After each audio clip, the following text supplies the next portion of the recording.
ও একই একই যদু বীৰ হুৰপতি প্ৰায় চলে চমৎকাৰ কৰি মৰিবাক যায় সাগৰ কলুল হেন উমিৰ ফালে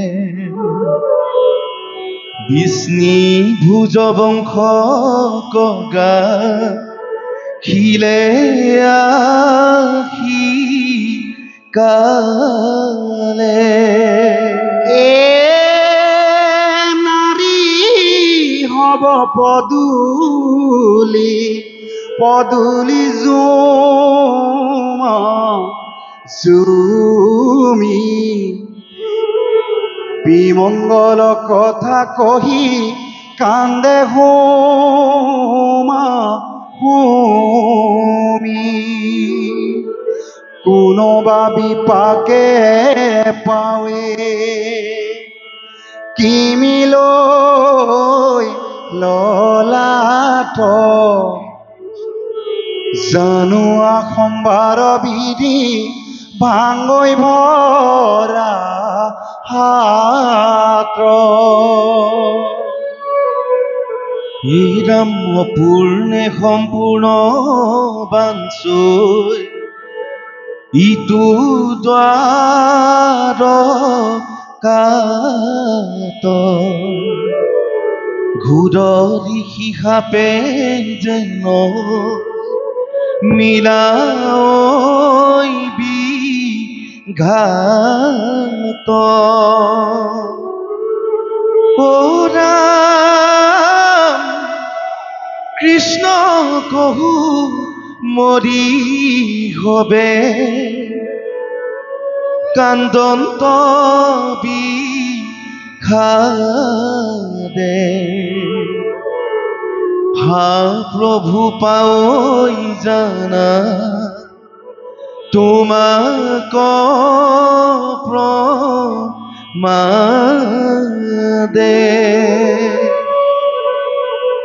দ্বাৰকাবাসীৰ তুমি জীৱ দায়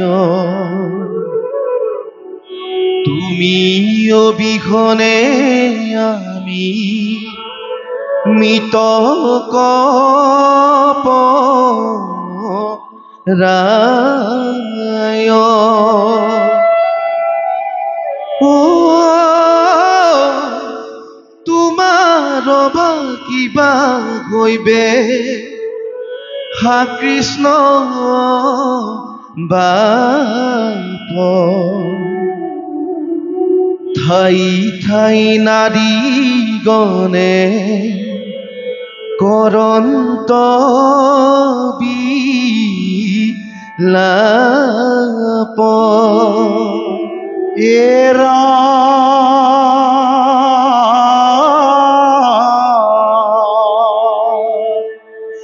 কৃষ্ণ কথাইটো শুনি কহৰ বলুক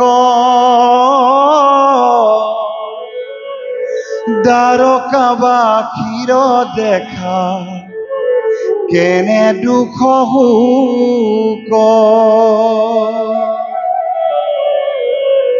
এৰা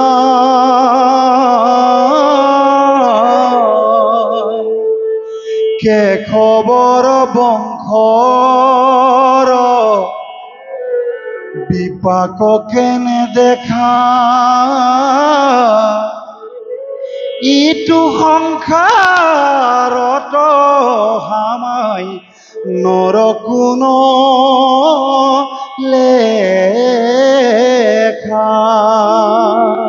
হে ৰাম ভূপনৰ নিধি সমবন্ধু ধন জন জল বুদ বুদ যেন অথিৰ জীৱন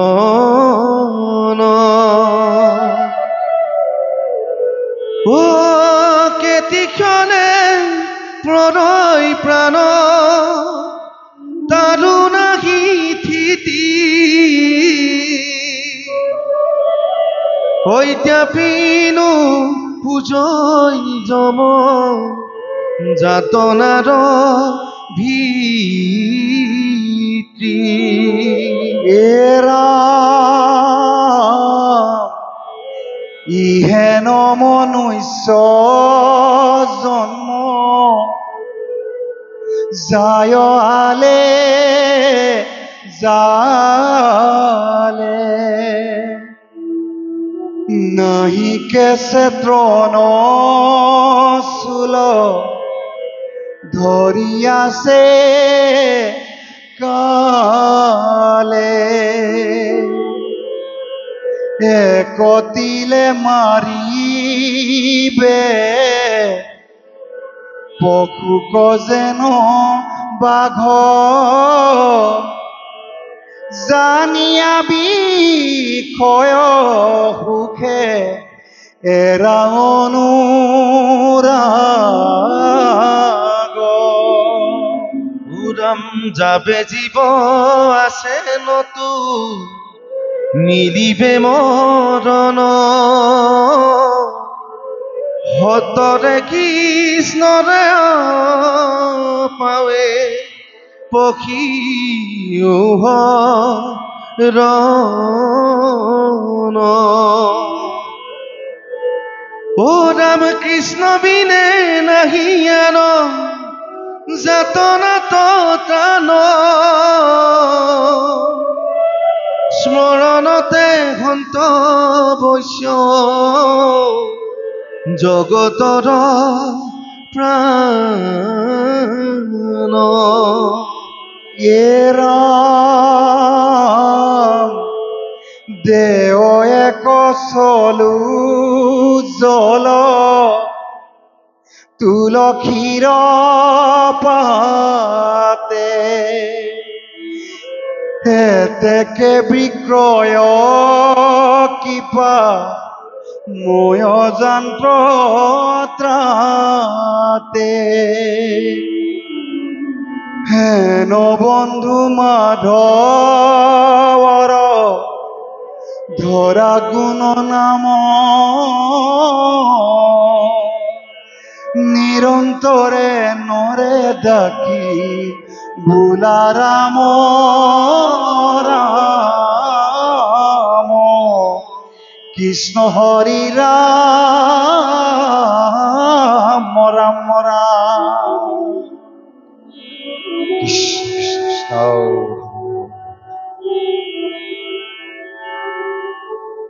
হে প্ৰাণৰ প্ৰাণ ভকত বৈষ্ণৱসকল, ইতিমধ্যে আপোনাসৱে পাঠৰ বিষয়বস্তুৰ বিষয়ে অৱগত হৈছে। যিহেতু পূৰ্ণব্ৰহ্ম ভগৱন্তই একান্ত ভকতসকলৰ কাতৰ আহ্বানত নিগুণ নিৰাকাৰ হোৱাৰ স্বত্তেও সগুণ সাকাৰ ৰূপ ধাৰণ কৰি এই ধৰাধামত অৱতাৰ গ্ৰহণ কৰিছিল। উদ্দেশ্য সাংসাৰিক ভোগবিলাকত আসক্ত হৈ থকা জীৱবিলাকক মুক্তিৰ পথ দিয়া। যিহেতু অল্পমতি মনুষ্যই ভোগবিলাসৰ পৃথিৱীত ভোগবিলাসত আসক্ত হৈ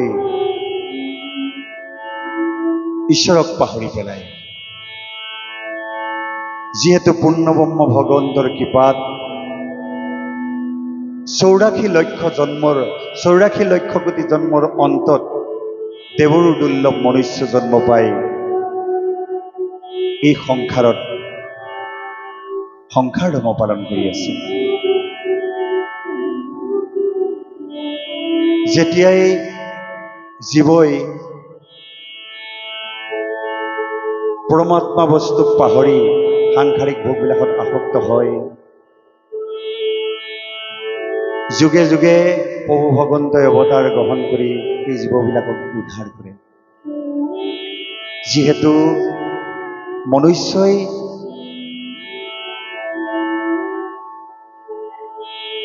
তৰু তৃণ যুগ পোক পশু পক্ষী সমস্ত জন্ম হাত সাৰি আহি জীৱশ্ৰেষ্ঠ মনুষ্য জন্ম পায়। এই জন্মটো যদি ঈশ্বৰৰ গুণ কীৰ্তন নকৰে পুনৰ এই সংসাৰ চক্ৰত দুখ ভোগ যন্ত্ৰণা ভোগ কৰি আয়াজাত কৰি থাকিব লাগে। সেয়েহে এই জীৱবিলাকক উদ্ধাৰ কৰিবৰ বাবে একান্ত ভকতসকলৰ আহ্বানত প্ৰভু ভগৱন্তই অৱতাৰ গ্ৰহণ কৰিছে। ভাগৱত শাস্ত্ৰত উল্লেখ কৰিছে আমাৰ মনুষ্যই এই জন্মতেই নহয় পূৰ্বৰ বহু কোটি কোটি জন্মত বহু পাপ সঞ্চয় কৰি ৰাখিছে আৰু এই জন্মতো সেই পাপবিলাক এই মুহূৰ্তলৈকে অব্যাহত ৰাখিছে। মানুহৰ জীৱনত বাক্য বচনেই হওক কৰ্মময় জীৱনতেই হওক গুৰুদেৱ নাম ভকতৰ চৰণ কমলতে হওক জ্ঞাতে বা অজ্ঞাতে বহু পাপ কৰি পেলাই এই পাপবিলাক নাশ কৰিবৰ কাৰণে ভগৱন্তৰ অৱতাৰ চৰিত্ৰ শ্ৰৱণ কৰাৰ কথা শাস্ত্ৰত উল্লেখ কৰিছে। শাস্ত্ৰত কৈছে য়ে ৰাম অনাদি জনমে জীৱে কুকথা শুনয় তাৰ মলে কৰ্ণপথ বান্ধিয়া আশ্ৰয় অৱতাৰ চৰিতে তাহা কবি না ক্ষয় মিলে মহোদয় কৃষ্ণ পাৱে ৰতি হয়। অনাদি জন্মে আগৰ জন্মবিলাক যি যি পাপ কৰিলোঁ সেই পাপবিলাক আমাৰ সঞ্চয় হৈ আছে বুলি কৈছে। অনাদি জনমে জীৱে কুকথা শুনয় তাৰ মলে কৰ্ণপথ বান্ধি আছে অৱতাৰৰ চৰিত্ৰে তাহাক বিনাশয় মিলে মহোদয় কৃষ্ণ পাৱতি হয়।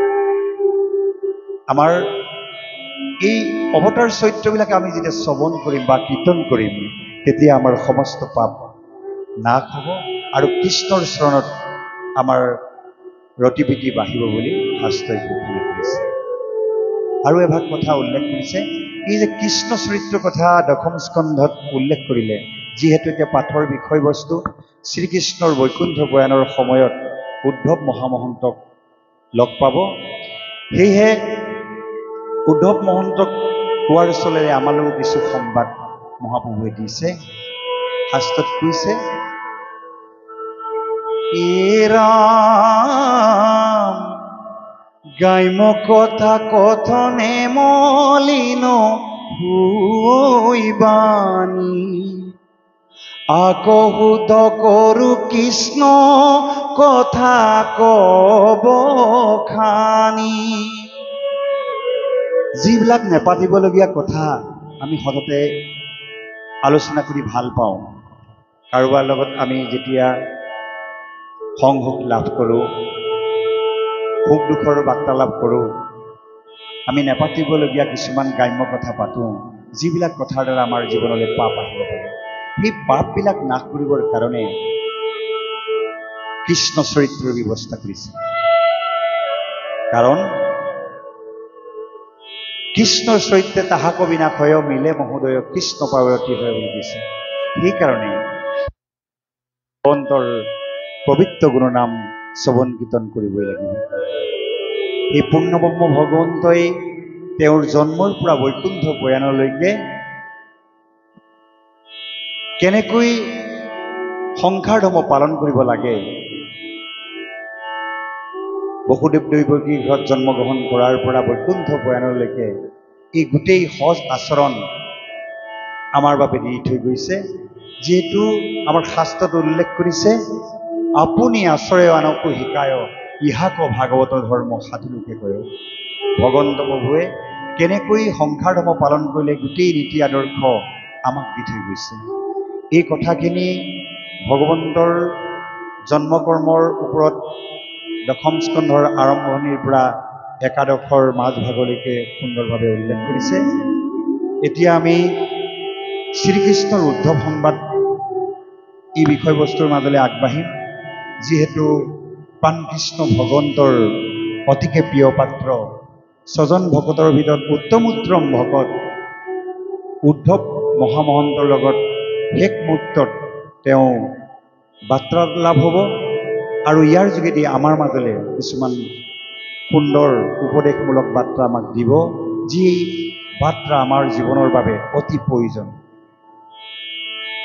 যি উপদেশ আমাৰ জীৱনটো কেনেধৰণে শৃংখলাবদ্ধভাৱে জীৱন যাপন কৰিব লাগে, কেনেধৰণে ভক্তি ভাৱনাৰে ঈশ্বৰৰ চৰণত দাসত্ব স্বীকাৰ কৰি আমি এই সংসাৰত ধৰ্ম আচৰণ কৰিব লাগে, ভকতৰ সংগত কেনেকৈ থাকিব লাগে আৰু এই সংসাৰ ত্যাগ কৰাৰ পাছত কেনেকৈ আমি ঈশ্বৰ ৰাজ্যত প্ৰৱেশ কৰিব পাৰিম, এই গোটেই তত্ত্ব কথা এই শ্ৰীকৃষ্ণ উদ্ধৱ সংবাদত আমাক উল্লেখ কৰিব। কৃষ্ণ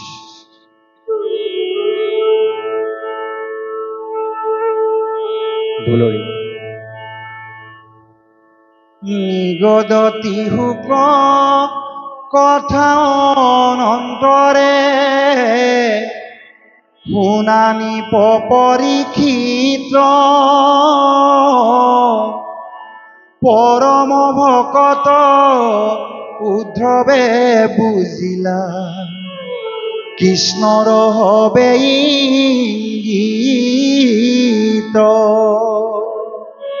দেখি বিমংগল আকলিলা মনে মাধৱৰ ভক্তি কাজ কুল সংসৰিবা বৈকুণ্ঠে চলিবা এৰিয়া দ্বাৰকা ৰাজ হা কৃষ্ণ স্বামী বুৰন্ত লুতক নয়নৰ পৰা পৰে হৰিৰত হুকে অগনি উধাই মনে মনে মহা মৰ্মচৰে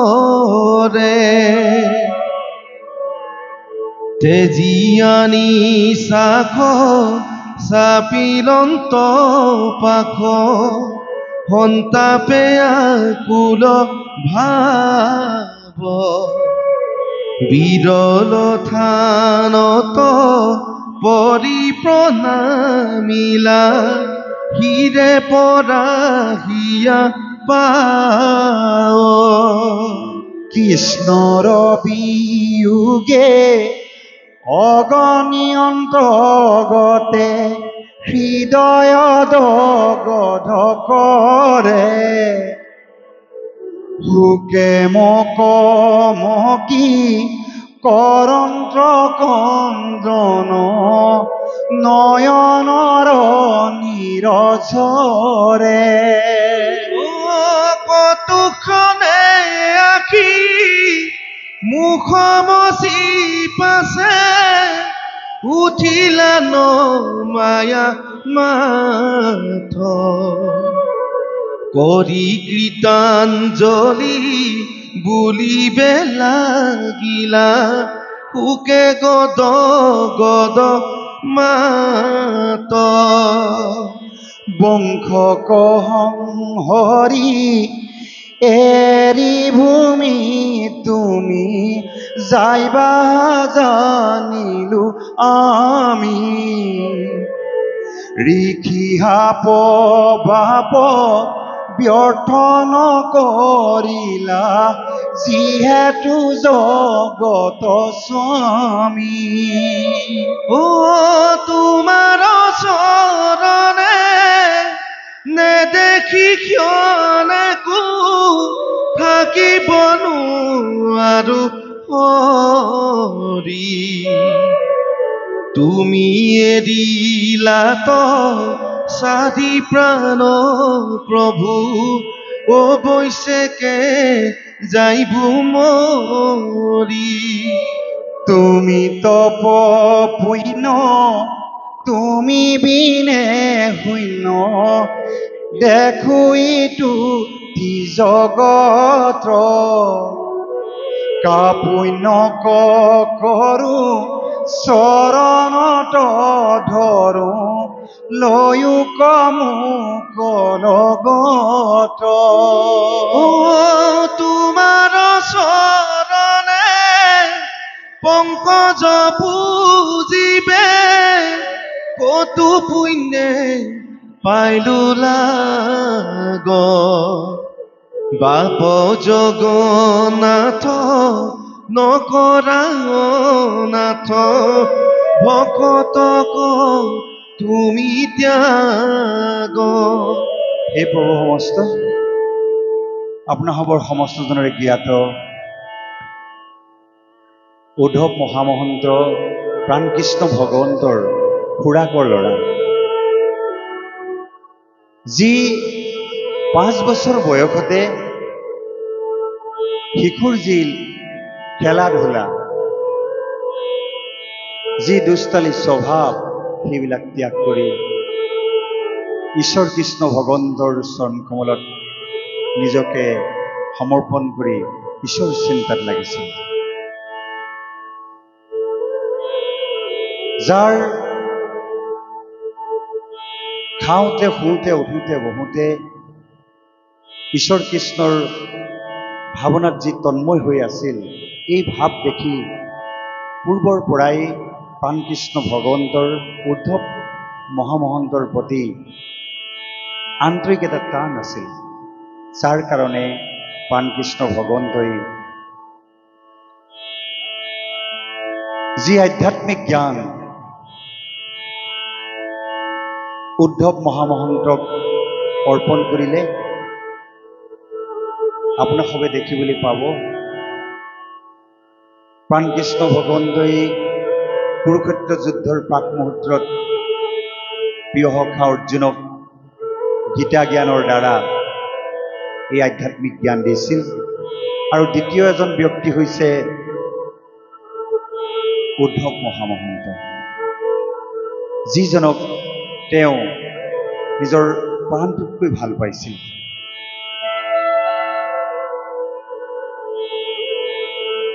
ভক্তিৰ যি অনুশীলন যি সাধনা এই সাধনা শিশু অৱস্থাৰ পৰাই অব্যাহত ৰাখিছিল যাৰ ফলশ্ৰুতিত জীৱনৰ প্ৰতিটো ক্ষণ প্ৰতিটো পল সুখে দুখে প্ৰভু ভগৱন্তৰ লগত সংগ কৰি প্ৰভুৰ দাসত্ব স্বীকাৰ কৰি প্ৰভুৰ নামতে জীৱনটো উৎসৰ্গা কৰিছিল যাৰ কাৰণে উদ্ধৱ মহামহন্ত ছজন ভকতৰ ভিতৰত উত্তম ভকত হিচাপে পৰিগণিত হ'ল আপোনাৰ সবে শাস্ত্ৰত পাইছে নিশ্চয় এই ছজন ভকতৰ বিষয়ে এৰা উদ্ধৱ মৈতে অজামন্ত বিভীষণ হনুমন্ত বিদুৰ ভক্ত ছয় জন যদিও ভগৱন্তৰ একান্ত ভকত যথেষ্ট আছে তথাপিতো উত্তম ভকত হিচাপে এই ছজন ভকতক শাস্ত্ৰই প্ৰাধান্য দিছে যিহেতু এই উদ্ধৱ মৈত্ৰেয় জামৱন্ত বিভীষণ হনুমন্ত আৰু বিদুৰ এই ছজন ভকতে জীৱন্ত অৱস্থাত কোনো ভোগবিলাসৰ বস্তু ঈশ্বৰ প্ৰভু ভগৱন্তৰ চৰণত কামনা কৰা নাছিল ঈশ্বৰক বিচৰা নাছিল এটাই চিন্তা আছিল যাতে ইহকালে পৰকালে প্ৰাণকৃষ্ণ ভগৱন্তৰ দাসত্ব স্বীকাৰ কৰি প্ৰভুৰ গুণনাম অহনিশে শ্ৰৱণ কীৰ্তন কৰি এই মনুষ্যৰ জনম সাৰ্থক কৰা, যাৰ বাবে ভগৱন্তৰ অতি প্ৰিয় পাত্ৰ হ'বলৈ সক্ষম হৈছিল। এই ছজন ভকতৰ ভিতৰত উদ্ধৱ মহামহন্তক আকৌ প্ৰথম অতি শ্ৰদ্ধাৰে তেওঁৰ নামটো আমি সদায় শাস্ত্ৰত পাওঁ, যিহেতু প্ৰাণকৃষ্ণ ভগৱন্তই বৈকুণ্ঠ প্ৰয়াণ হোৱাৰ সময়ত উদ্ধৱ মহামহন্তক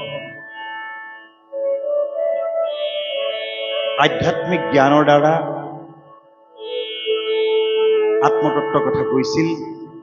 যিহেতু প্ৰভু ভগৱন্ত বৈকুণ্ঠলৈ যোৱাৰ সময়ত প্ৰাণকৃষ্ণ ভগৱন্তক উদ্ধৱ মহামহন্তই কৈছিল, হে প্ৰভু, তুমি যদি এই ধৰাধাম এৰি গুচি যোৱা, মই কাৰ লগত থাকিম? যি প্ৰভুৰ কাৰণে গোটেই জীৱন উৎসৰ্গা কৰিলো, যাৰ তত্ত্ব কথাৰ দ্বাৰা মোৰ জীৱনৰ মূল্য বুজি পালো, যিজন প্ৰভুৱে মোক সোঁৱৰাই দিলে যে কোটি কোটি জন্মৰ অন্তত দেৱৰো দুৰ্লভ মনুষ্য জন্ম পোৱা যায়। জনম জনম পাৰ হৈ গুচি গ'ল পৰমাত্মা বস্তুৰ ওচৰৰ পৰা আমি গুচি অহা, ভোগবিলাকত আসক্ত হৈ এই সংসাৰ ধৰ্ম পালন কৰি আছো। এই জনমতে তোমাৰ গুণনাম শ্ৰৱণ কীৰ্তন কৰি, তোমাৰ ৰূপ হৃদয় ধ্যান কৰি তোমাৰ পৰম ধামত আমি প্ৰৱেশ কৰিব বিচাৰো। সেয়েহে তোমাৰ গুণনাম শ্ৰৱণ কৰি কীৰ্তন কৰিবৰ বাবে তোমাৰ সং পাইছিলোঁ আৰু তোমাৰ লগত মধুময় তত্ত্ব কথা আলাপ আলোচনা কৰিছিলোঁ। এতিয়া যদি তুমি বৈকুণ্ঠলৈ গুচি যোৱা, মই কাৰ লগত থাকিম? ইয়াৰ পাছতেই ঈশ্বৰ প্ৰভু ভগৱন্তই তেওঁ বৈকুণ্ঠ প্ৰয়াণ হোৱাৰ পাছত কি কৰিব লাগিব আৰু কি কৰিব নালাগিব উদ্ধৱ মহামহন্তক সমস্ত তত্ত্ব কথা ক'ব। কৃষ্ণ হীৰাম সৈন্য কে অমিত তোমাৰ চৰিত, শুনে মাত্ৰ যিটো নৰে, প্ৰায়া প্ৰেম ভাৱ নেৰৈত জোপাব, বিষয় কুপৰি হৰে। শয়নে ভোজনে স্নান গুপ্য স্থানে, সদা সেৱা কৰো আমি, তোমাক দেখি ৰাখি প্ৰাণ প্ৰভু, কিমতে ব্ৰতিব স্বামী। ময়ো পিন্ধো সাৰ বস্ত্ৰ অলংকাৰ, তোমাৰ উস্তিষ্ট খায়া, দহাই আছে চিত কিনো বিপৰী, তৰিব দুষ্টৰ মায়া। জ্ঞানী গণে দুখে ইন্দ্ৰিয় কদমী, কাম ক্ৰোধ মোহ যিনি, যিটো ব্ৰহ্মপদ পাৱৈ প্ৰভু পুনু, তাহাৰো আছে বিঘিনি। আমি মহামূৰ্খ গৃহবাসী সুখে, সংগ লৈয়া ভকতৰ, তোমাৰ চৰিত কথা শুনিলাতে, তৰিলো মায়া নস্তৰ। কৃষ্ণ হে প্ৰভু সমস্ত উদ্ধৱ মহামহন্তই প্ৰাণকৃষ্ণ ভগৱন্তক কৈছে, শয়নে ভোজনে স্নান গুপ্যস্থানে সদা সেৱা কৰোঁ আমি, তোমাক নেদেখি ৰাখি প্ৰাণপ্ৰভু কিমতে বৰ্তিব স্বামী। যিজন পূৰ্ণব্ৰহ্ম ভগৱন্তক খাওঁতে শুওঁতে উঠোতে বহোতে শয়নে সপোনে সদা সৰ্বদা স্মৰণ কৰি থাকোঁ, সেইজন ভগৱন্তৰ এই ধৰাধাম এৰি যদি গুচি যায়, কেনেকৈ আমি এই সংসাৰত বৰ্তি থাকিম? হে প্ৰভু, তুমি য'লেই যোৱা মোক লৈ যোৱা প্ৰভু। মই এই সংসাৰত তোমাৰ অবিহনে কেনেকৈ থাকিম? উদ্ধৱৰ মনত ইমান সন্তাপ লাগিছে, যিজন পূৰ্ণব্ৰহ্ম ভগৱন্তৰ লগত শিশুকালৰ পৰাই সংযোগ লাভ কৰিছিল, সেইজন পূৰ্ণব্ৰহ্ম ভগৱন্ত এতিয়া বৈকুণ্ঠ ধামলৈ যাবলৈ ওলাইছে। প্ৰিয় সখীৰ বিৰহত উদ্ধৱ দগ্ধমান হৈছে। যিহেতু উদ্ধৱ মহামহন্তই কৈছে যে জ্ঞানীজনে ইন্দ্ৰিয়ক দমি কাম, কোপ, মোহ আদি যিবিলাক আক্ষৰিক প্ৰবৃত্তি আছে সেইবিলাক জিনি যদিও ব্ৰহ্মপদ পায়, তাতো বিঘ্নি আছে বুলি কৈছে। যিহেতু ব্ৰহ্মলোকত ব্ৰহ্মা যদিও আছে, তালৈও যদি জীৱ যায় ঘূৰি আহিব লাগিব। কাৰণ যেতিয়ালৈকে জীৱই বৈকুণ্ঠ ধামত প্ৰৱেশ নকৰে, তেতিয়ালৈকে জীৱই নিজৰ কৰ্মফলৰ দ্বাৰা পুনৰ পুণ্য শেষ হোৱাৰ লগে লগে পুনৰ এই ধৰাধামলৈ ঘূৰি আহিব লাগিব আৰু এই দুখ যন্ত্ৰণাময় সংসাৰত বাৰে বাৰে আয়াজাত কৰি থাকিব লাগিব। সেইকাৰণে উদ্ধৱ মহামন্তই কৈছে যে ব্ৰহ্মপদ পোৱালৈকে যি চেষ্টা বা সাধনা কৰা হয় তাতো বিঘিনি আছে। কাৰণ ব্ৰহ্মাও এদিন এই প্ৰাৰ্থনা কৰিছিল, সেই কথা প্ৰাণকৃষ্ণ ভগৱন্তৰ মুখেদি উদ্ধৱে শুনিছিল, উপলব্ধি কৰিছিল আৰু নিজৰ জীৱন ক্ষেত্ৰত প্ৰয়োগ কৰিবলৈ চেষ্টা কৰিছিল। ব্ৰহ্মাই এদিন পূৰ্ণব্ৰহ্ম ভগৱন্তৰ এই লীলা চৰিত্ৰত যেতিয়া তেওঁ অংশগ্ৰহণ কৰিছিল, যিটো সময়ত ব্ৰহ্মাই গোকুল বৃন্দাবনত যেতিয়া প্ৰাণকৃষ্ণ ভগৱন্তই গৰু চুৰ কৰি আছিল, সেই গৰুবিলাক যেতিয়া চুৰ কৰি লৈ গৈছিল, শিশুবিলাকক যেতিয়া চুৰ কৰি লৈ গৈছিল, ব্ৰহ্মাই সেই গৰু আৰু শিশুবিলাকৰ ৰূপ ধাৰণ কৰি পূৰ্ণব্ৰহ্ম ভগৱন্তই ব্ৰহ্মাৰ সেই আক্ষৰিক মনৰ ভাৱৰ কথা গম পাই প্ৰাণকৃষ্ণ ভগৱন্তই দিব্যৰূপ ধাৰণ কৰি সেই গৰু, গাই তথা শিশুসকলৰ ৰূপ ধাৰণ কৰি বৰ্জত বাস কৰিছিল। গোকুল বৃন্দাবনত সেই অভাৱটো পূৰাই ৰাখিছিল। যেতিয়া আমাৰ শাস্ত্ৰত উল্লেখ আছে, অনন্তৰে ব্ৰহ্মাসি কৰিলন্ত চুৰি, এই ব্ৰহ্মাই আহি যে গৰু গাইবিলাক চুৰ কৰি লৈ গ'ল,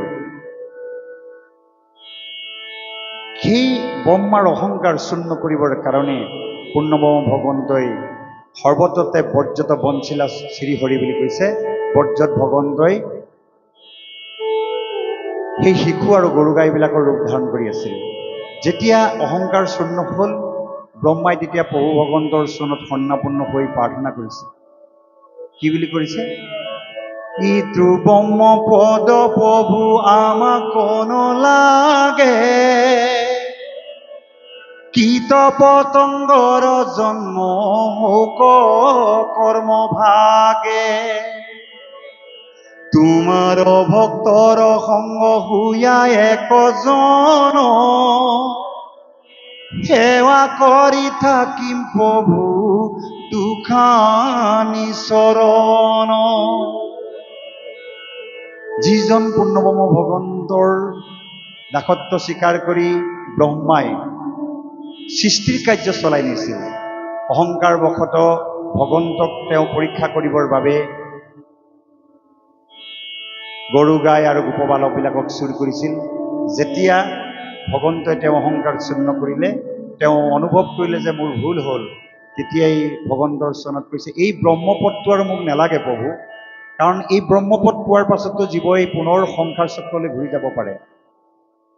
সেয়েহে মোক কীট পতংগৰ জন্মই দিয়ক, কিন্তু মোক ভকতৰ সং দিয়ক, য'ত তোমাৰ গুণনাম শ্ৰৱণ কীৰ্তন কৰি তোমাৰ ৰাজ্যত প্ৰৱেশ কৰিব পাৰি। কাৰণ পূৰ্ণব্ৰহ্ম ভগৱন্তই পূৰ্বতে কৈ আছে, এ ৰাম মোহৰ স্বৰূপ চিন্তে যিটো জন মোহৰ স্বৰূপ পায় হৈয়া পাৰিষদ থাকে বৈকুণ্ঠত তাৰ জন্ম মৃত্যু নাই। পূৰ্ণব্ৰহ্ম ভগৱন্তই কৈছে মোৰ ৰূপটো যি চিন্তা কৰে মোৰ স্বৰূপটো পাই যায় আৰু তেওঁ বৈকুণ্ঠত থাকিবলৈ পায় পাৰিষদ হৈ, আৰু তেওঁ আৰু জন্ম মৃত্যু এই আয়াজাত দুখ যন্ত্ৰণাবোৰ ভোগ কৰিব নালাগে। সেইকাৰণে ব্ৰহ্মাই অনুভৱ কৰিছে যে মোক এই ব্ৰহ্মপদটো নালাগে, মোক কীট পতংগৰ জন্ম দিয়ক, যাতে মই সেই ভকতৰ সংগত থাকি তোমাৰ গুণনাম শ্ৰৱণ কীৰ্তন কৰি বৈকুণ্ঠত প্ৰৱেশ কৰিব পাৰোঁ। এই কথাবিলাক যেতিয়া উদ্ধৱে ভগৱন্তৰ মুখত শুনিলে, শুনাৰ পাছত তেওঁ কৈছে যে ব্ৰহ্মপদতো বিঘিনি থাকিব পাৰে, সেয়েহে প্ৰভু মোৰ তোমাৰ চৰণত অমূল্য ভকতি প্ৰদান কৰা, যাতে তোমাৰ ভক্তিত মই তন্ময় হৈ তোমাৰ গুণনাম শ্ৰৱণ কীৰ্তন কৰি তোমাৰ ৰাজ্যত যাতে প্ৰৱেশ কৰিব পাৰোঁ। এই কথাখিনি ইমানলৈকে আগবঢ়াইছে। ইয়াৰ পাছত আকৌ পাঠ কৃষ্ণ। ইৰামামি মহামূৰ্ঘ গৃহবাসী সুখে সংগ লৈয়া ভকতৰ তোমাৰ চৰিত্ৰ কথা শুনিলাতে তৰিলো মায়া দুষ্টৰ তজুপাদ পদ্ম হৃদয়ে ধৰিয়া গাইবু গুণ নাম গীত এতেকে মুকুতি অপয়াসে পাইবু হেনেহে আছিল চিত্ৰ ও ৰাম চৰণ সতৰ ছায়া হৈয়ে যিটো সিটো এৰাইটো তাপ হেন পাও এৰি ক্ষণে নিজিবু সংগে নিও মুখ বাপ হবে পৰিহৰি চৰণ দুতয় তোমাৰ কৰিলো হাৰ তুমিয়ে দিলাতে ঐ বন্ধু মাধৱ দিনতে দেখো আন্ধাৰ।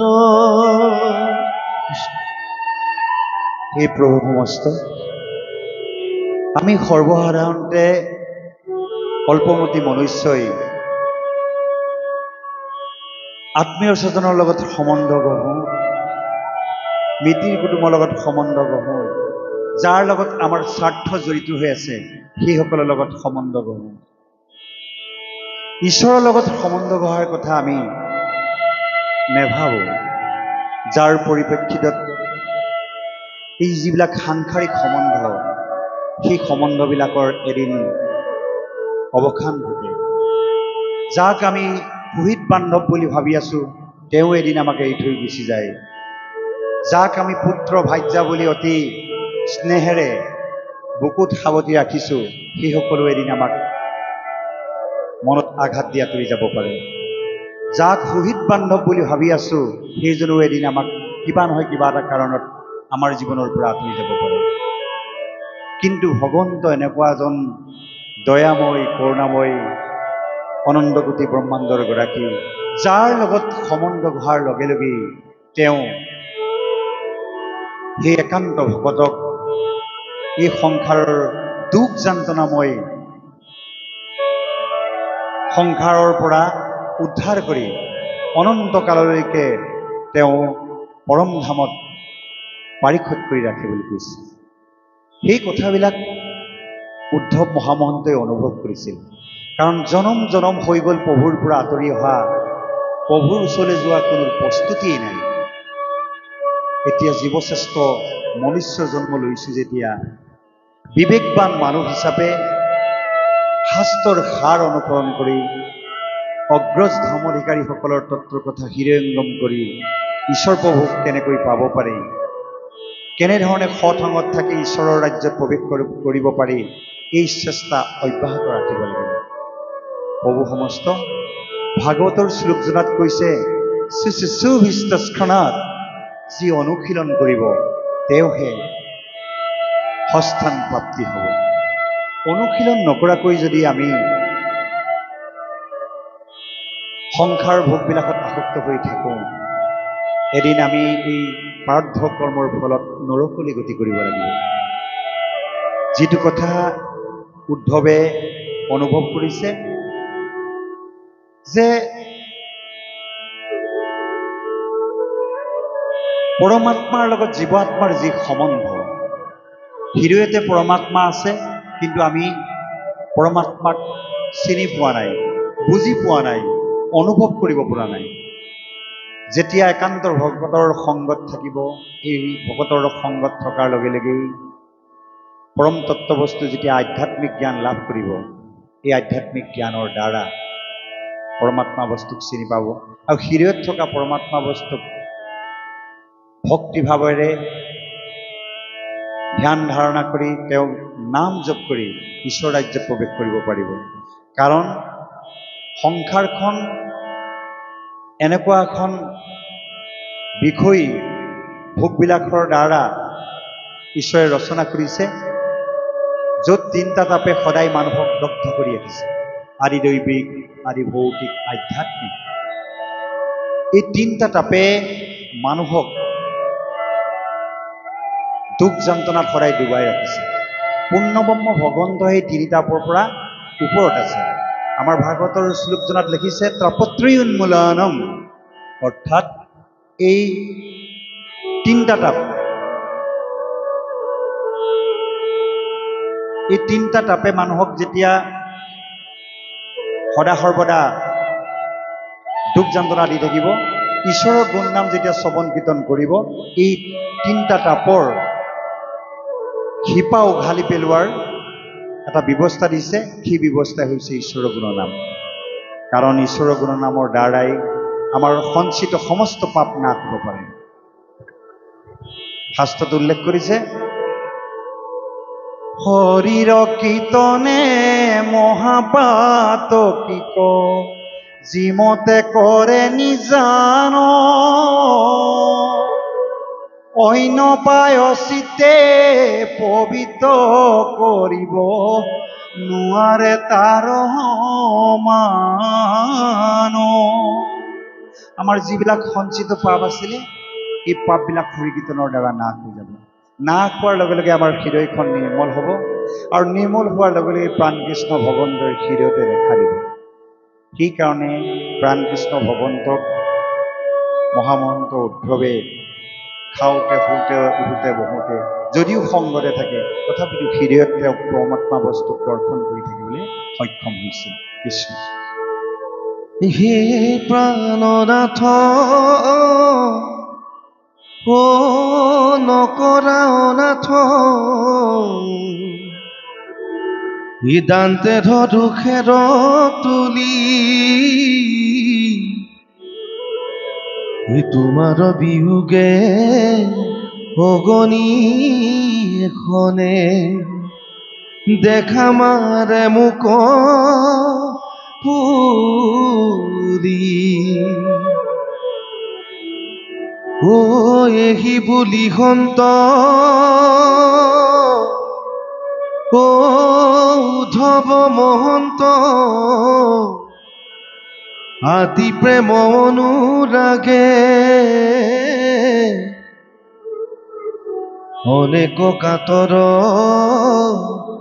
কৰিয়া কাদন্ত, পৰিয়া কৃষ্ণৰ আগে।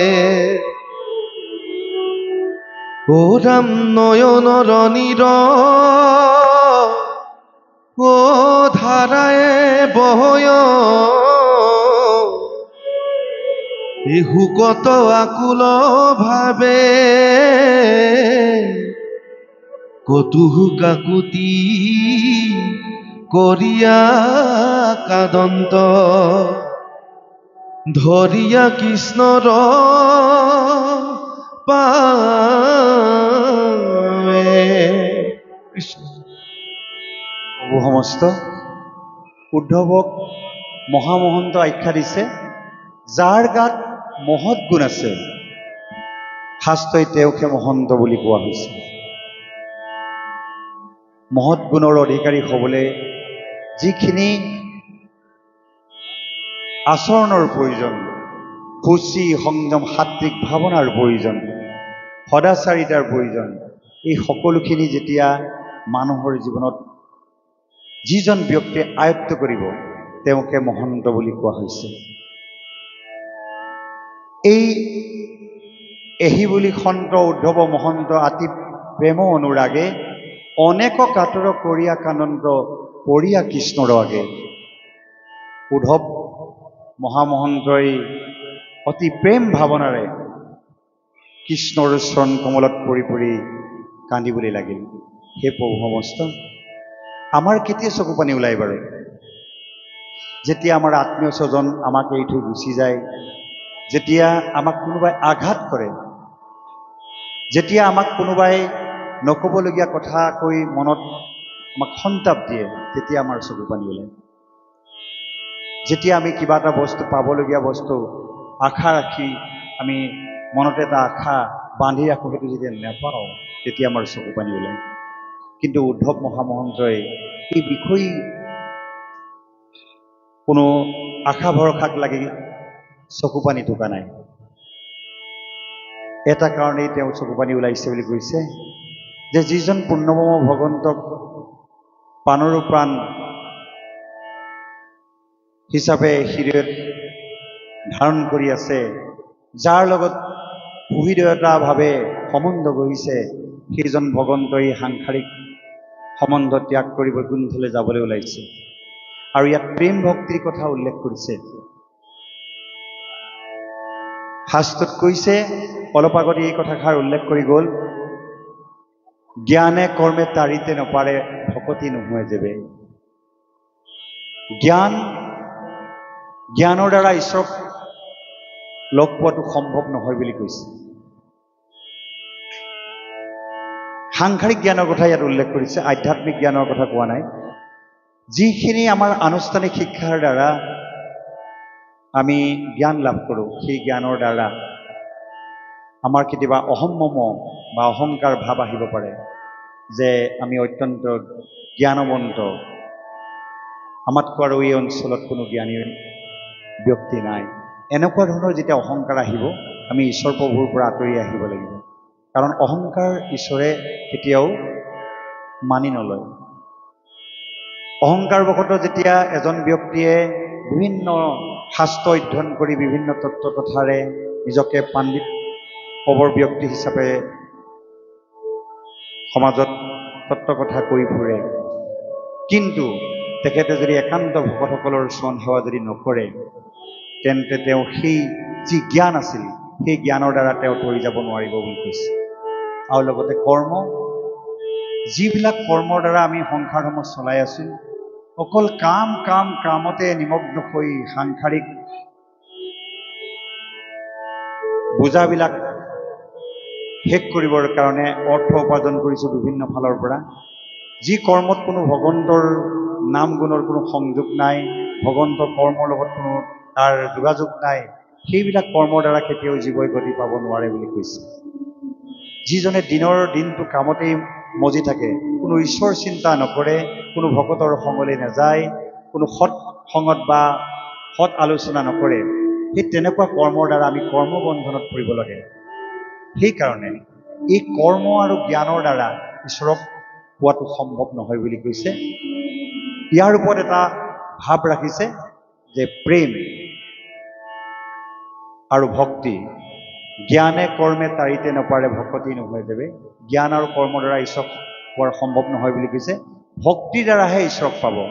আৰু এই ভক্তিত যেতিয়া প্ৰেম সংযোগ হ'ব, প্ৰেম ভাৱনাৰে যাৰ কথা ভাবিলেই চকু পানী ওলায়, যাৰ কথা শুনিলেই চকু পানী ওলায়, যাৰ কাৰণে দিনে ৰাতি যাৰ ৰূপ হৃদয়ত ধ্যান কৰি ৰখা হয়, সেইজন ভগৱন্তৰ প্ৰেমত যেতিয়া নিমগ্ন হৈ থাকিব সেই জীৱই অচিৰেই গতি পাব।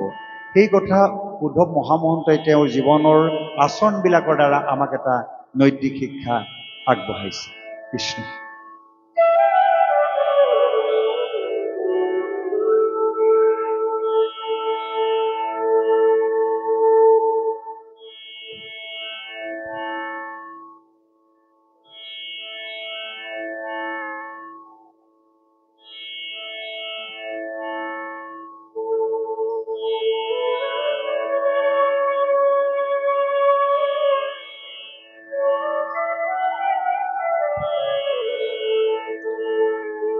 হে ৰাম করহু কাকুতিক, এ রাম নয়নর নীর ধারায়ে বহয়, হুকত আকুল ভাবে কতুহু কাকুতি করিয়া কানন্ত্র ধরিয়া কৃষ্ণর পাৱে ইহেন অৰুণ চৰণ দুখানি তেজি জীবু কোন হতে ও মাধৱ বান্ধৱ নবধা সমূলি নিউ কমুকল গতে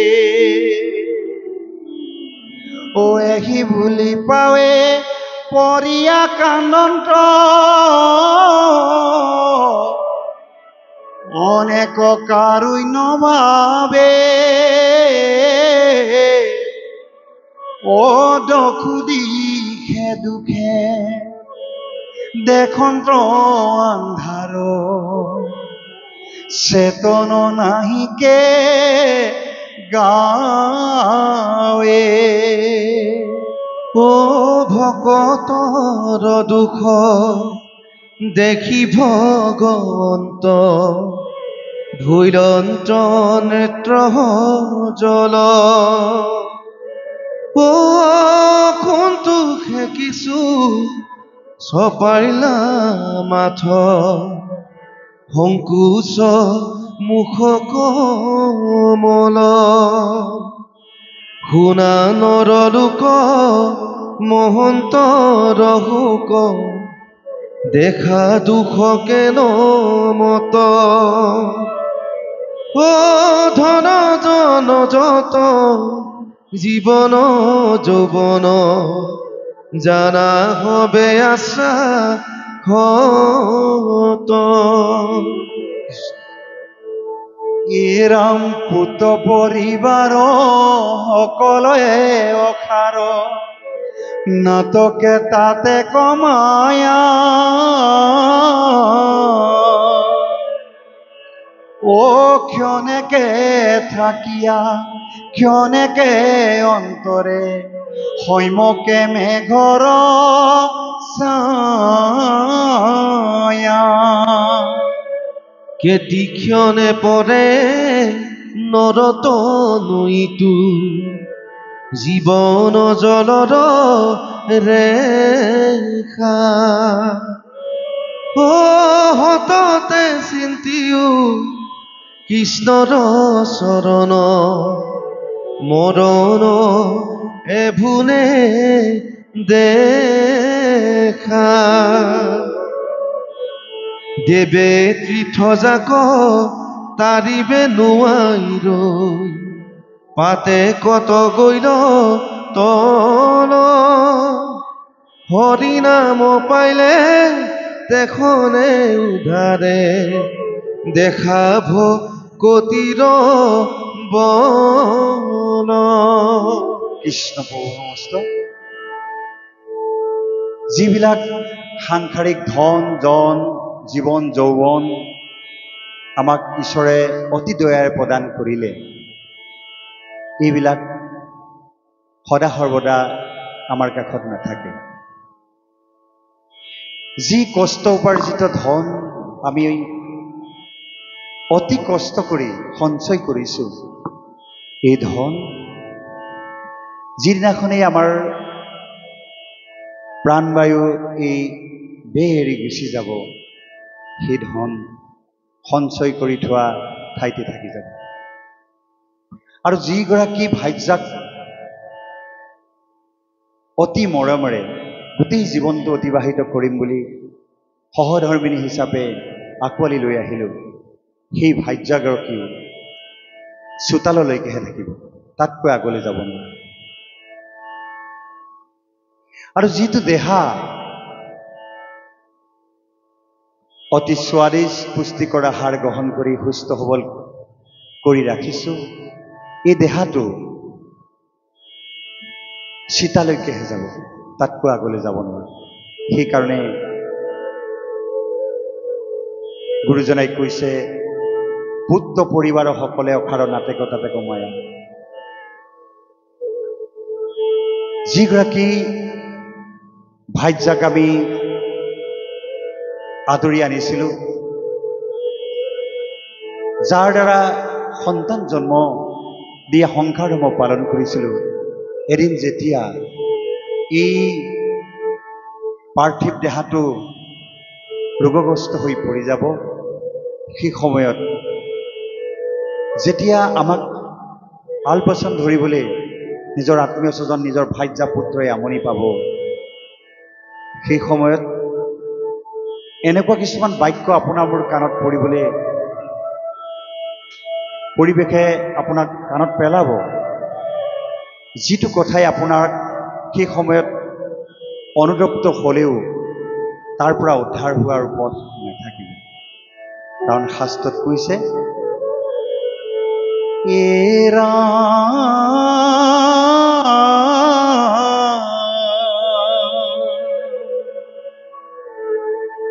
কেশৱকে দন্ত হৰে চৈখুনে দেখয়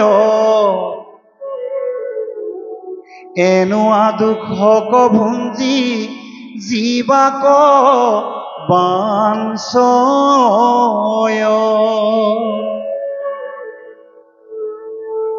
যি আমাৰ এই শিৰত কিচকিচিয়া কলা চুলি আছে, চকমকাই থকা যি আমাৰ সুন্দৰ দাঁত আছে, এই দাঁতকেইটা এদিন সৰি যাব, চুলিখিনি পকি যাব, আৰু ইমান সুন্দৰ সুঠাম দেহটো এদিন সুতুৰা সুতুৰ হৈ যাব।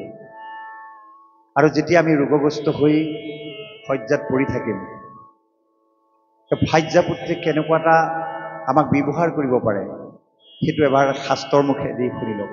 শাস্ত্ৰত উল্লেখ কৰিছে, এ ৰাম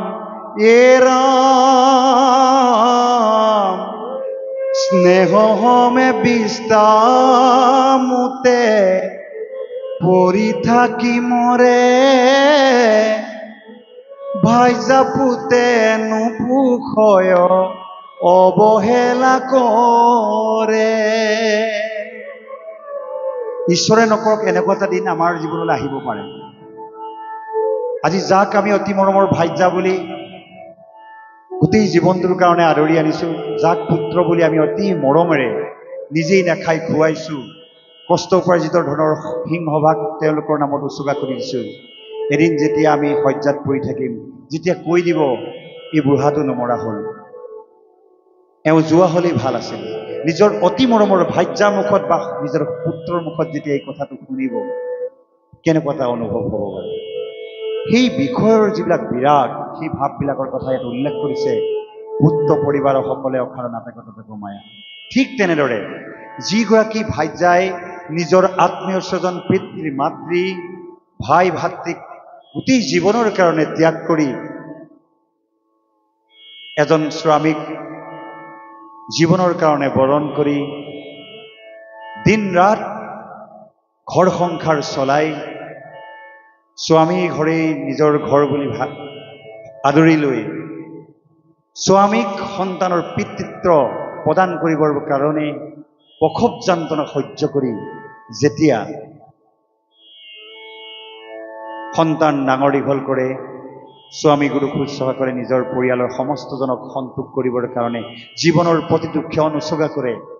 সেই ভাৰ্যাগৰাকী যেতিয়া এদিন ৰোগগ্ৰস্ত হৈ যেতিয়া শয্যাত পৰি যায়, অতি মৰমৰ নিজৰ স্বামী গুৰুৱে অৰ্থাৎ নিজৰ গৰাকীয়ে যদি কয় আমাৰ এই সংসাৰ এই গুচি যোৱা হ'লে ভাল আছিল, বৰ কষ্ট পাইছোঁ তাইৰ কাৰণে, বা নিজৰ যদি সন্তানে কয় যে দেউতা মৰি যোৱা হ'লেই ভাল আছিল, আমি বৰ কষ্ট পাইছোঁ তেওঁক আলপৈচান ধৰোঁতে, তেতিয়া আপোনাৰ মোৰ সেই অৱস্থাত কেনেকুৱা এটা অনুভৱ হ'ব বাৰু? শাস্ত্ৰই সেই কথাবিলাক আগতীয়াকৈ উল্লেখ কৰিছে। সেইকাৰণে আমি এই আধ্যাত্মিক জ্ঞান এই কাৰণে যে আমি যাৰ লগত সম্বন্ধ গঢ়ি আছোঁ এই সম্বন্ধবিলাকৰ এদিন শেষ আছে, আৰু যিজনৰ লগত সম্বন্ধ গঢ়িব লাগিছিল পূৰ্ণব্ৰহ্ম ভগৱন্তৰ লগত আমি সম্বন্ধ গঢ়িবলৈ চেষ্টা কৰা নাই। জনম জনম পাৰ হৈ গুচি গ'ল, ঈশ্বৰৰ পৰা আঁতৰি অহা তেওঁৰ ওচৰলৈ যোৱা কোনো প্ৰস্তুতি আমি চলোৱা নাই। সেইকাৰণে উদ্ধৱ মহামহন্তই আমাক অনুভৱ কৰাবলৈ শাস্ত্ৰৰ দ্বাৰা উল্লেখ কৰিছে পূৰ্ণব্ৰহ্ম ভগৱন্তই, আৰু উদ্ধৱ মহামহন্তক বুজাইছে, আৰু আমাৰ গুৰুজনেও সেই কথাবিলাক সুন্দৰভাৱে শাস্ত্ৰত উল্লেখ কৰিছে যে এই তেজমহৰ দেহাটো এদিন আমাৰ চকুৰ আগতেই সুতুৰাসুতুৰ পৰি যাব, আৰু এদিন এই সংসাৰ ত্যাগ কৰিব লাগিব। আৰু যাক আমি অতি আপোন বুলি ভাবি আছোঁ সেইসকলেও আমাক কোনোবা এটা মুহূৰ্তত এই সম্বন্ধ ছেদ কৰি আমাৰ পৰা আঁতৰি গুচি যাব। সেইকাৰণে উল্লেখ কৰিছে যে পুত্ৰ পৰিবাৰ সকলে অখাৰ নাটেক তাতেক মায়া, ক্ষণকে থাকিয়া ক্ষণকে অন্তৰে সম্যক মেঘৰ ছায়া। মেঘৰ যেনেকৈ আকাশত মেঘবিলাক আহে, ডাৱৰ আহে, বতাহত আকৌ চলি গুচি যায়, ঠিক তেনেদৰে আমিও এই সংসাৰখনত বাৰে বাৰে জন্মগ্ৰহণ কৰি বিভিন্নজনৰ লগত সম্বন্ধ কৰিছোঁ। এইবাৰ পশু পক্ষী হৈ জন্ম লৈছোঁ, কোনোবা এবাৰ গছ গছনি হৈ জন্ম লৈছোঁ, এইবাৰ মনুষ্য জন্ম পাইছোঁ। এই জন্মতে ঈশ্বৰৰ যদি আমি চৰণ সেৱা নকৰোঁ, ঈশ্বৰৰ গুণনাম শ্ৰৱণ কীৰ্তন নকৰোঁ, পুনৰ আকৌ যোগ পোক পশু পক্ষী হৈ জন্ম ল'ব লাগিব বুলি শাস্ত্ৰই ঘোষণা কৰিছে। আহকচোন আমি পাঠৰ মাজলৈ যাওঁ। ও কেতিক্ষণে পৰে নৰতনু ইটো, জীৱন জলৰ ৰেখা, সততে চিন্তিও কৃষ্ণৰ চৰণ, মৰণ এভুনে দেখা। দেৱে তীৰ্থ যাক তাৰিবে নোৱাৰো, পাতে কতত গৈলা তল, হৰি নাম পাইলে তেখনে উধাৰে, দেখাব কতিৰ বল। দুৰাচাৰ যেৱে হৰি নাম লয়ে, সিও শুদ্ধ হৈ আতি, কৃষ্ণক স্মৰণে শুয় তেখনে, অত্যঞ্জু উত্তম আতি।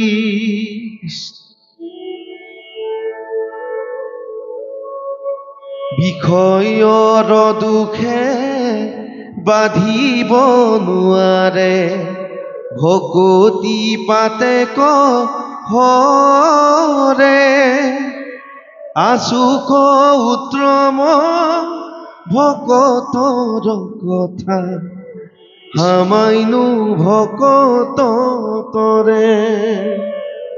ভকতিৰ দেখি আশ্চৰ্য মহিমা, বৈলন্ত্ৰ কৃষ্ণ বিস্ময়, হেন জানিতো হৰিৰ নামত, এৰিও হবে সংশয়।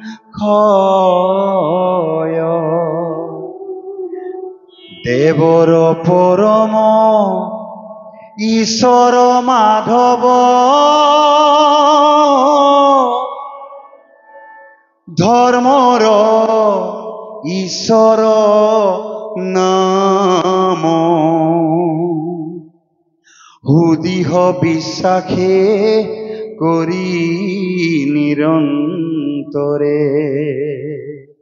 ডাকি বোলা ৰাম ৰাম কৃষ্ণ হৰি ৰাম ৰাম ৰাম। হে প্ৰভু সমস্ত এই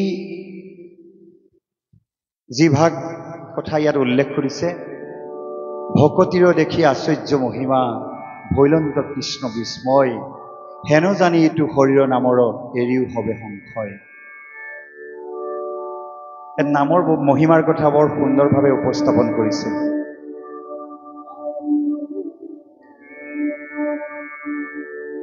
84 লক্ষ জন্মৰ অন্তত দেৱৰো দুৰ্লভ মনুষ্য জন্ম পাই যেতিয়া জীৱই ঈশ্বৰৰ নামত সন্নাপন্ন হৈ নাম গ্ৰহণ কৰে, নাম স্মৰণ কৰে, নাম জপ কৰে, এই জপৰ দ্বাৰা আত্মাৰ কল্যাণ সাধন হয় আৰু আত্মাই পৰমাত্মাৰ লগত মিলন হ'বলৈ সক্ষম হয়। ভগৱন্ত প্ৰভুৱে যেতিয়া এই একেখিনি কথাকে উদ্ধৱক কোৱাৰ আগত যেতিয়া সখা অৰ্জুনক এই আধ্যাত্মিক জ্ঞান দিছিল, এই অৰ্জুনে প্ৰাণকৃষ্ণ ভগৱন্তক এই কথা সুধিছিল, প্ৰভু আপোনাৰ নামৰ মহামহিমাৰ বিলাকৰ কথা কওকচোন। ভগৱন্তই প্ৰত্যেকটো নামৰ মহামহিমাৰ কথা উল্লেখ কৰিছিল। বাসুদেৱ নামটোৱে 3 কোটি জন্মৰ পাপ নাশ কৰে বুলি কৈছে, ৰাম নামটোৱে 60 লক্ষ জন্মৰ পাপ নাশ কৰে বুলি কৈছে। প্ৰত্যেকটো নামৰ এটা এটা মহিমা আছে বুলি উল্লেখ কৰিছে। কিন্তু শেষান্তত অৰ্জুনৰ মনত সংশয় হ'ল যে এই আপোনাৰ কৃষ্ণ নামটোৰ কথা কিয় নকলে? হে প্ৰভু, যদি আমি কৃপাৰ পাত্ৰ হওঁ, কৃষ্ণ নামৰ বিষয়ে অকণমান কওক, যি নামৰ দ্বাৰা জীৱই অনায়াসী গতি পাব পাৰে। সেই নামৰ কথা দেখোন আপুনি আমাৰ আগতে উল্লেখেই নকৰিলে। তেতিয়া প্ৰাণকৃষ্ণ ভগৱন্তে কৈছে,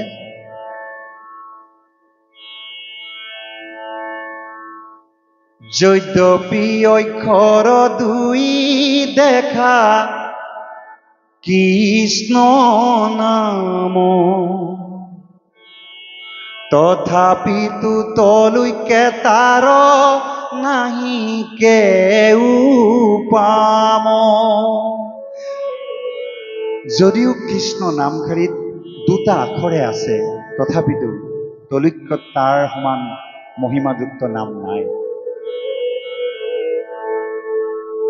এই নামৰ মহামহিমাৰ কথা মই এই কাৰণে কোৱা নাছিলোঁ যে এই নামৰ মহামহিমা অত্যন্ত ৰহস্যযুক্ত আৰু এই নামৰ মহামহিমাৰ যোগেদি জীৱই অচিৰি গতি পাব পাৰে। যে যি নাম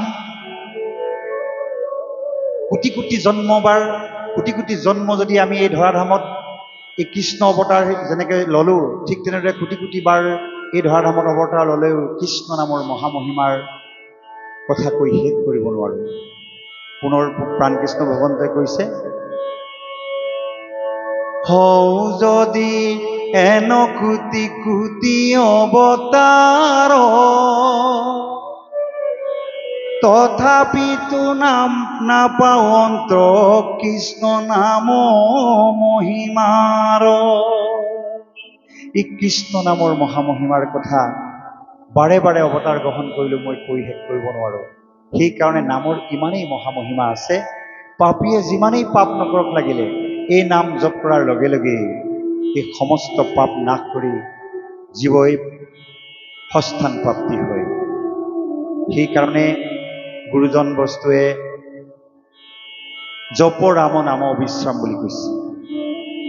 আৰু এই নামৰ দ্বাৰা আমাৰ সমস্ত বিঘিনি নাশ হয়, এই নামৰ দ্বাৰা আমাৰ সমস্ত পাপ নাশ হয় বুলি শাস্ত্ৰৰে উল্লেখ কৰিছে। আৰু এই নামৰ দ্বাৰাই আমি ঈশ্বৰৰ অত্যন্ত প্ৰিয় পাত্ৰ হ'ব পাৰিম। আৰু এই নামৰ দ্বাৰাই আমি ঈশ্বৰক বশ কৰিবলৈ সক্ষম হম। শাস্ত্ৰত উল্লেখ কৰিছে, আপুনি হবে নামচন্দত এই কথাখিনি উল্লেখ আছে।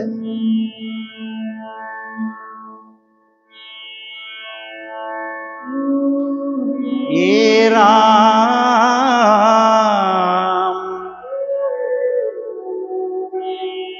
ৰাম কৃষ্ণ নাম সততে ঘুমৰে, তাৰ আৰু কাক ভয়।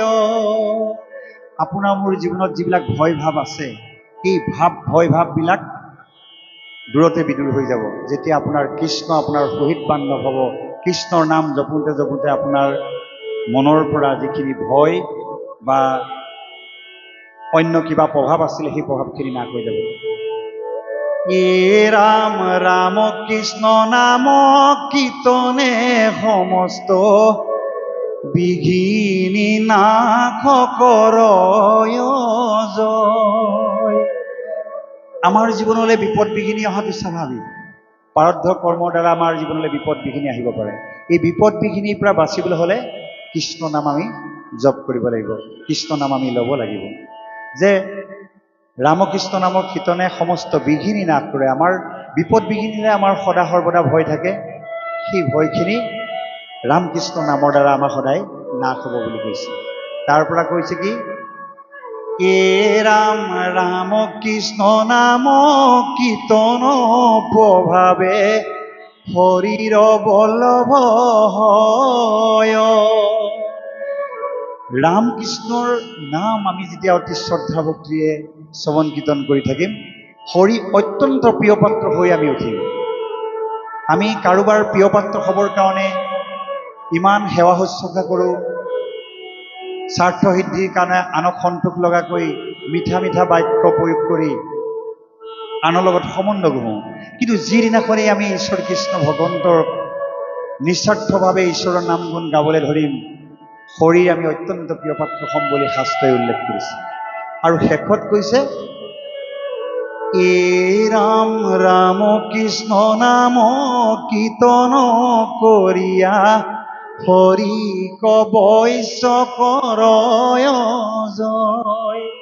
ৰামকৃষ্ণ নামৰ যেতিয়া আমি কীৰ্তন কৰিবলৈ ল'ম, ভগৱন্ত আমাৰ বশ হৈ যাব। যেনেধৰণে বলি ৰাজসভাত পূৰ্ণকৃষ্ণ ভগৱন্তই ব্ৰাহ্মণ ৰূপে বলি ৰাজসভাত থাকি যেনেকৈ বলিক সদা সৰ্বদা ৰক্ষা কৰি আছিল, ঠিক তেনেদৰে আপোনাৰ মোৰ বাবেও ভগৱন্ত সদা সৰ্বদা প্ৰস্তুত হৈ থাকিব। কেতিয়া? যেতিয়া অবিৰত আমি নাম জপ কৰিম, ঈশ্বৰ ৰূপ ধ্যান কৰিম। সেইকাৰণে নামৰ মহামহিমাৰ কথা ইয়াত সুন্দৰভাৱে উল্লেখ কৰিছে যে, ভকতিৰ দেখি আশ্চৰ্য মহিমা ভৈৰন্ত কৃষ্ণ বিস্ময়, হেন জানি এইটো শৰীৰৰ নামত এৰিও হবে সংশয়। আমি নামে এইটো কাম কৰিব পাৰিব জানো? নামে আমাক এনেকুৱা ধৰণৰ বিপদৰ পৰা ৰক্ষা কৰিব পাৰিব জানো? এনেকুৱা সংশয় আমাক ল'বলৈ মনা কৰিছে। বিশ্বাসে মিলয় হৰি তৰ্কে বহুদূৰ বুলি কৈছে। যিমানে আমি সংশয় ল'ম ভগৱন্তৰ প্ৰতি বা নামৰ প্ৰতি আমাৰ যদি সংশয় থাকে, সেই সংশয় আমাক ভগৱন্তৰ পৰা আঁতৰাই লৈ যাব। আৰু বিশ্বাস যদি কৰোঁ, বিশ্বাসক যদি সুদৃঢ় বিশ্বাসলৈ ৰূপান্তৰিত কৰিব পাৰিম, আমি পূৰ্ণমহ ভগৱন্তক অচিৰে হৃদয়ত দেখা পাবলৈ সক্ষম হ'ম আৰু ভগৱন্তৰ কৃপা পাবলৈ আমি সক্ষম হ'ম। কৃষ্ণ।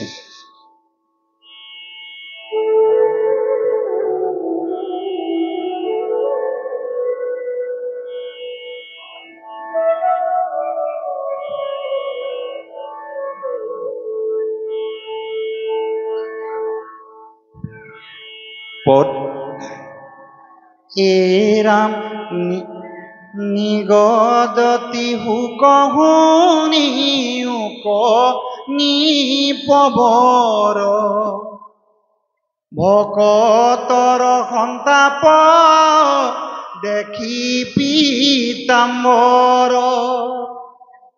ভৈলন্ত আকুল কৃষ্ণ জগত জনক, কমল নয়ন ভৰি বহৈলুতক,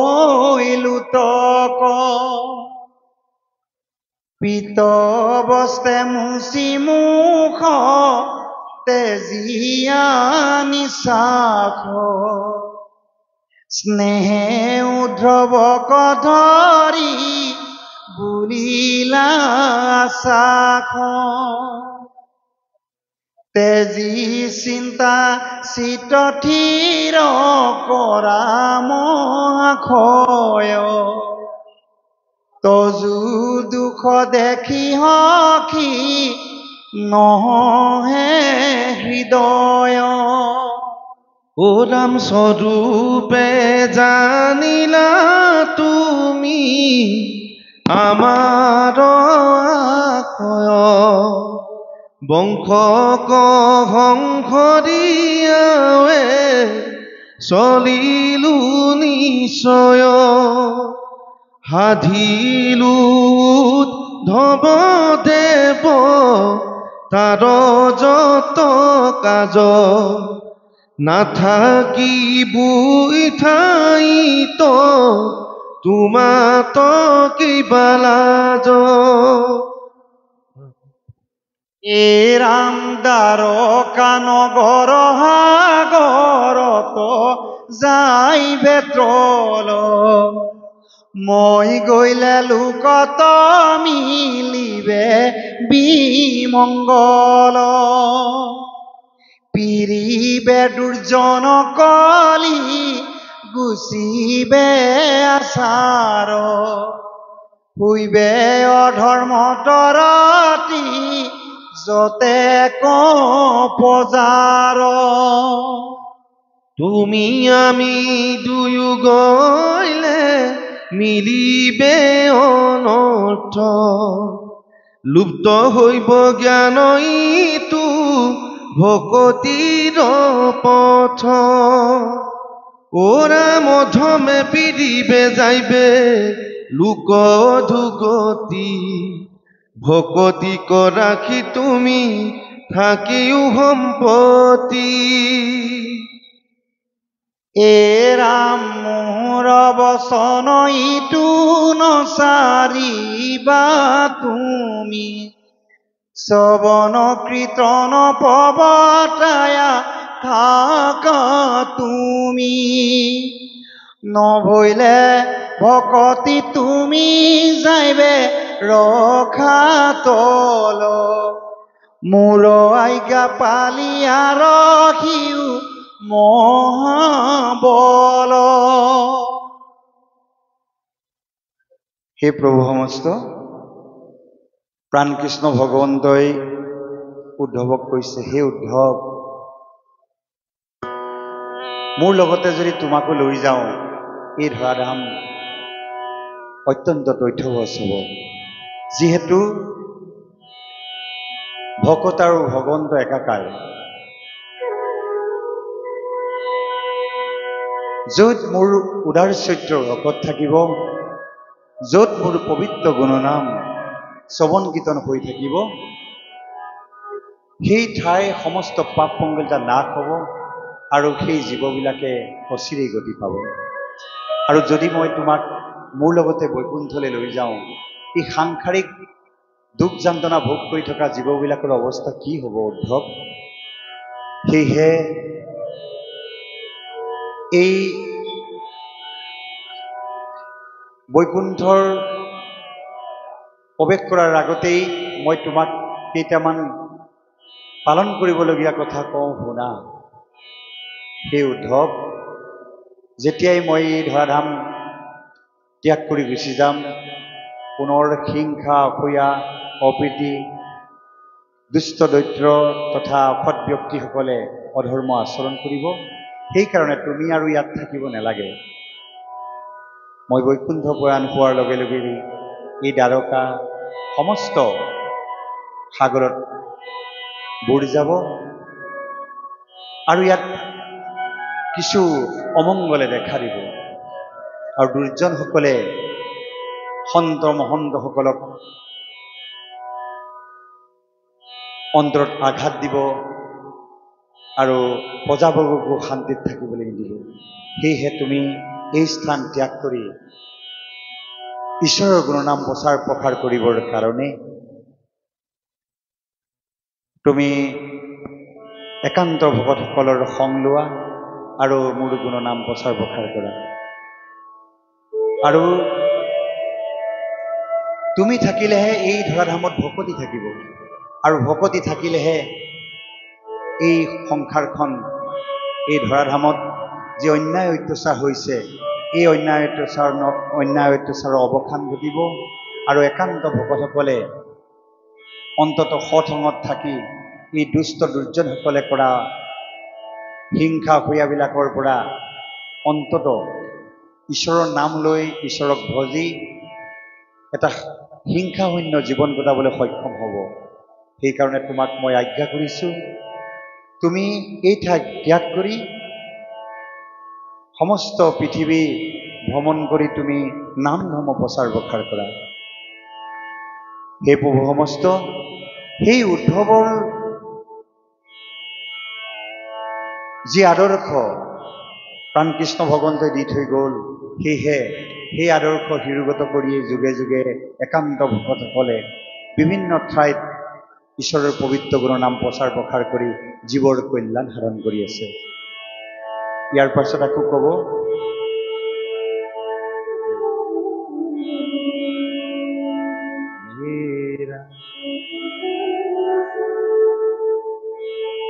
কিন্তু ঐত নথাকিবা কহিলো পকতি,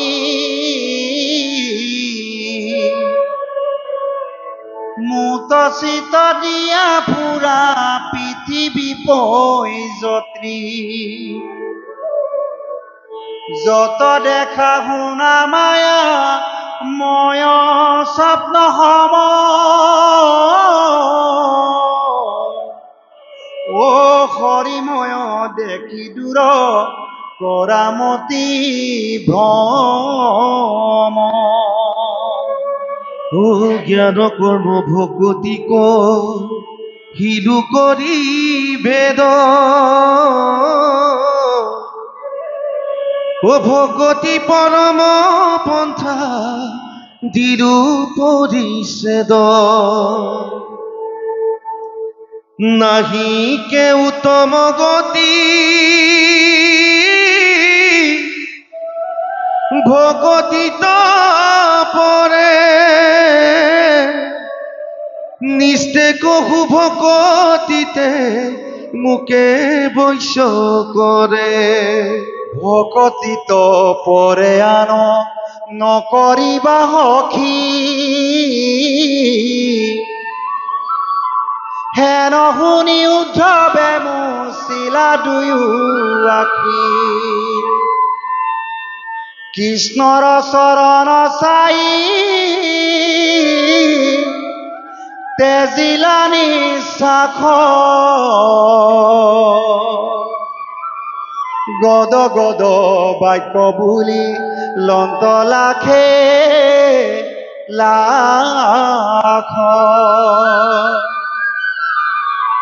হে প্ৰাণ বন্ধু মোক বুলিও বুজাই, ঋষি সমস্তৰ কিয় একমতি নাই, ও কেহু বুলৈ কৰ্মে কেহু বুলৈ জ্ঞানে গতি, তোমাৰ সন্মত পথ কেৱল ভকতি, একে বেদ বাক্য কিয় ভৈল মতি ভেদ,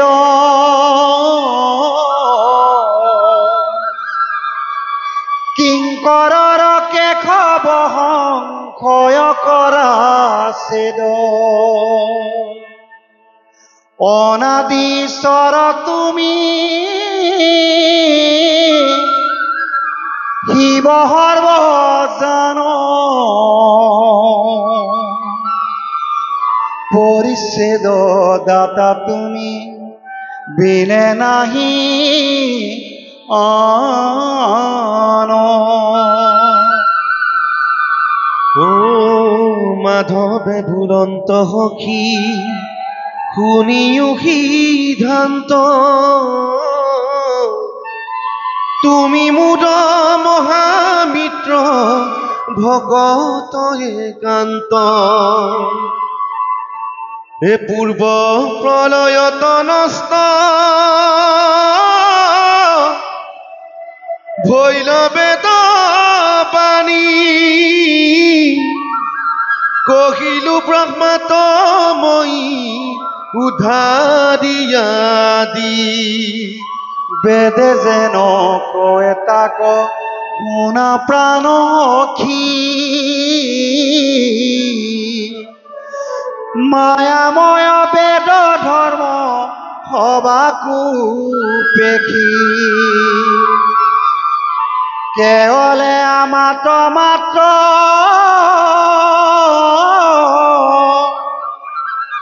লৈবে কহৰণ হইবে কৰ্ম ফল তেজিতে বেখেপ ও মই বিনে বেদে কিছু আনন বখানে চাৰিও বেদৰ তত্ত্ব অৰ্থ এহি মানে এ মনুষ্য প্ৰথমে ব্ৰহ্মা কহিলা দেখি পাছে জানিলন্ত বেদ হবে সপ্ত লিখি হে প্ৰভু সমস্ত মহামন্ত্ৰ উদ্ধৱে প্ৰাণকৃষ্ণ ভগৱন্তক কৈছে, হে প্ৰভু, যে ঋষিসকলৰ কিয় স্থিৰ সিদ্ধান্ত নাই? কোনোজনে কৈছে কৰ্মহে প্ৰধান, কোনোজনে কৈছে জ্ঞানেহে গতি দিব পাৰে, কিন্তু তুমি কৈছা কেৱল ভক্তিহে উত্তম পথ, যাৰ দ্বাৰা জীৱই অনায়াসে বৈকুণ্ঠত প্ৰৱেশ কৰিব পাৰে। এতিয়া পূৰ্ণকৃষ্ণ ভগৱন্তই সিদ্ধান্ত দিছে, হে উদ্ধৱ, যেতিয়া মনুষ্যই বহু সাধনাৰ ফলত এই সংসাৰত ভোগ বিলাস কৰিবলৈ পায়, জীৱশ্ৰেষ্ঠ মানুহ হিচাপে জন্মগ্ৰহণ কৰে, তেতিয়া অহংকাৰ হয়। অজ্ঞানবশতঃ জীৱই অহংকাৰ কৰে যে মই কৰিছোঁ, মইহে উপাৰ্জন কৰিছোঁ, এই স্থাৱৰ সম্পত্তিবিলাক মোৰ, এই ভাৰ্যা মোৰ, সন্তান মোৰ। এনেধৰণৰ যেতিয়া অহম্মম ভাৱ আহে, সেই অহম্মম ভাৱবিলাকে যিখিনি সাংসাৰিক জ্ঞান আছিল, সেই জ্ঞানখিনি সিমানতে সীমাবদ্ধতা হয়। কাৰণ যেতিয়ালৈকে জীৱই আধ্যাত্মিক জ্ঞান নলয়, আত্মাৰ জ্ঞান উপলব্ধি নকৰে, তেতিয়ালৈকে আনুষ্ঠানিক জ্ঞানৰ দ্বাৰা জীৱই সদায় প্ৰাৰব্ধ কৰ্মৰ ফলত নৰকলৈ গতি কৰে। কাৰণ ঈশ্বৰ প্ৰভু ভগৱন্তই অহংকাৰ কেতিয়াও সহ্য নকৰে। অতি দয়াৰে তেওঁ আমাক এই দেৱৰ দুৰ্লভ মনুষ্য জন্ম দিছে, ভোগবিলাক কৰিবৰ কাৰণে। পাৰ্থিৱ যিমান আমাৰ এই ধৰাধামত অন্নৰ যোগান ধৰিছে, থাকিবলৈ সুন্দৰ গৃহৰ ব্যৱস্থা কৰিছে, আমি গম নোপোৱাকৈ, অনুভৱ নকৰাকৈ বায়ু বলিছে, সূৰ্য ওলাইছে, চন্দ্ৰ ওলাইছে, নদী বৈ গৈ আছে। আমাৰ বাবে বিভিন্ন প্ৰকাৰৰ উদ্ভিদ ভগৱন্তই বনস্পতি যোগাৰ কৰি ৰাখিছে আমাৰ আহাৰৰ বাবে, কিন্তু আমি অহম্মমভাৱে আমি কওঁ যে এই খেতিডৰা মই কৰিছোঁ, কিন্তু আমাৰ অনুভৱ নহয় যে পূৰ্ণব্ৰহ্ম ভগৱন্তই দয়াৰে আমাক এই স্থাৱৰ সম্পত্তি দিছে, আৰু যি বীজ অংকুৰিত হৈছে সেইবোৰ ঈশ্বৰৰ বস্তু, আৰু যি জলে এই অংকুৰিত বীজক এজোপা সজল সফল বৃক্ষলৈ ৰূপান্তৰিত কৰিছে, সেই জলো ঈশ্বৰৰে। আৰু যি কৃষিকৰ্মত তাপৰ প্ৰয়োজন আছে, যাৰ আজ্ঞালৈ সূৰ্যই দিনত পোহৰ দিছে, চন্দ্ৰই ৰাতি পোহৰ দিছে, বায়ু বলিছে, সেইজন ঈশ্বৰৰ দাসত্ব স্বীকাৰ নকৰি আমি অল্পজ্ঞানী মনুষ্যই আমি জনা কথাবিলাকে অত্যন্ত শ্ৰেষ্ঠ জ্ঞান বুলি ধৰি নিজকে ঈশ্বৰ নাই বুলি আমি কেতিয়াবা অহংকাৰ কৰোঁ, ঈশ্বৰৰ অস্তিত্বক বিশ্বাস নকৰোঁ। সেইকাৰণে সেইবিলাক জীৱই যাতে এনেকুৱা আনুষ্ঠানিক জ্ঞানৰ দ্বাৰা যি জ্ঞান লাভ কৰিলে, সেই জ্ঞানৰ দ্বাৰা কেতিয়াও গতি নাপায় বুলি শাস্ত্ৰত উল্লেখ কৰিছে। আৰু কৰ্মৰ কথা উল্লেখ কৰিছে যে কৰ্মইও জীৱক গতি দিব নোৱাৰে। কাৰণ যেতিয়ালৈকে মই কৰিছোঁ বুলি কৰ্মবিলাক আমি কৰি থাকিম, সেই কৰ্ম কৰিবৰ কাৰণে আমাক এটা সুস্থ বল দেহ ঈশ্বৰে দিছে, আৰু কৰ্মৰ সন্ধানো ঈশ্বৰে দিছে, আৰু কৰ্মৰ ফলাফলো ঈশ্বৰে দিব। যেতিয়া মই কৰিছোঁ আৰু ফলাফল মোৰ বুলি আমি যেতিয়া সিদ্ধান্ত লওঁ বা আনৰ আগত প্ৰকাশ কৰোঁ, সেই অসম্ভৱভাৱে আমাক নৰকলৈ চলাই নিব। সেয়েহে জ্ঞান আৰু কৰ্মৰ দ্বাৰা ঈশ্বৰক নাপায় বুলি ঈশ্বৰে সিদ্ধান্ত দিছে। ঈশ্বৰে প্ৰাণবান্ধৱ উদ্ধৱক কৈছে মাত্ৰ ভক্তিৰ দ্বাৰাহে ঈশ্বৰক পাবলৈ সক্ষম হ'ব। যেতিয়া আধ্যাত্মিক জ্ঞান জীৱই উপলব্ধি কৰিব, আত্মা কি পৰমাত্মা কি বুজি পাব, আৰু তেতিয়া ঈশ্বৰৰ দাসত্ব স্বীকাৰ কৰিব। আৰু ঈশ্বৰৰ দাসত্ব স্বীকাৰ কৰাকে শাস্ত্ৰত শৰণ বুলি ঘোষণা কৰিছে। যেতিয়া অনন্য ভাৱনাৰে ঈশ্বৰ সেৱা কৰিব, ঈশ্বৰে তেওঁ থকা খোৱা শোৱা ইহকাল আৰু পৰকাল সমস্ত দায়িত্ব বহন কৰিব। আৰু সেইকাৰণে পূৰ্ণমহ ভগৱন্তই কৈছে যে জ্ঞান আৰু কৰ্মৰ দ্বাৰা গতি পোৱা সম্ভৱ নহয়, কেৱল ভক্তিৰ দ্বাৰাহে জীৱই আত্মাৰ কল্যাণ সাধন কৰিব পাৰিব।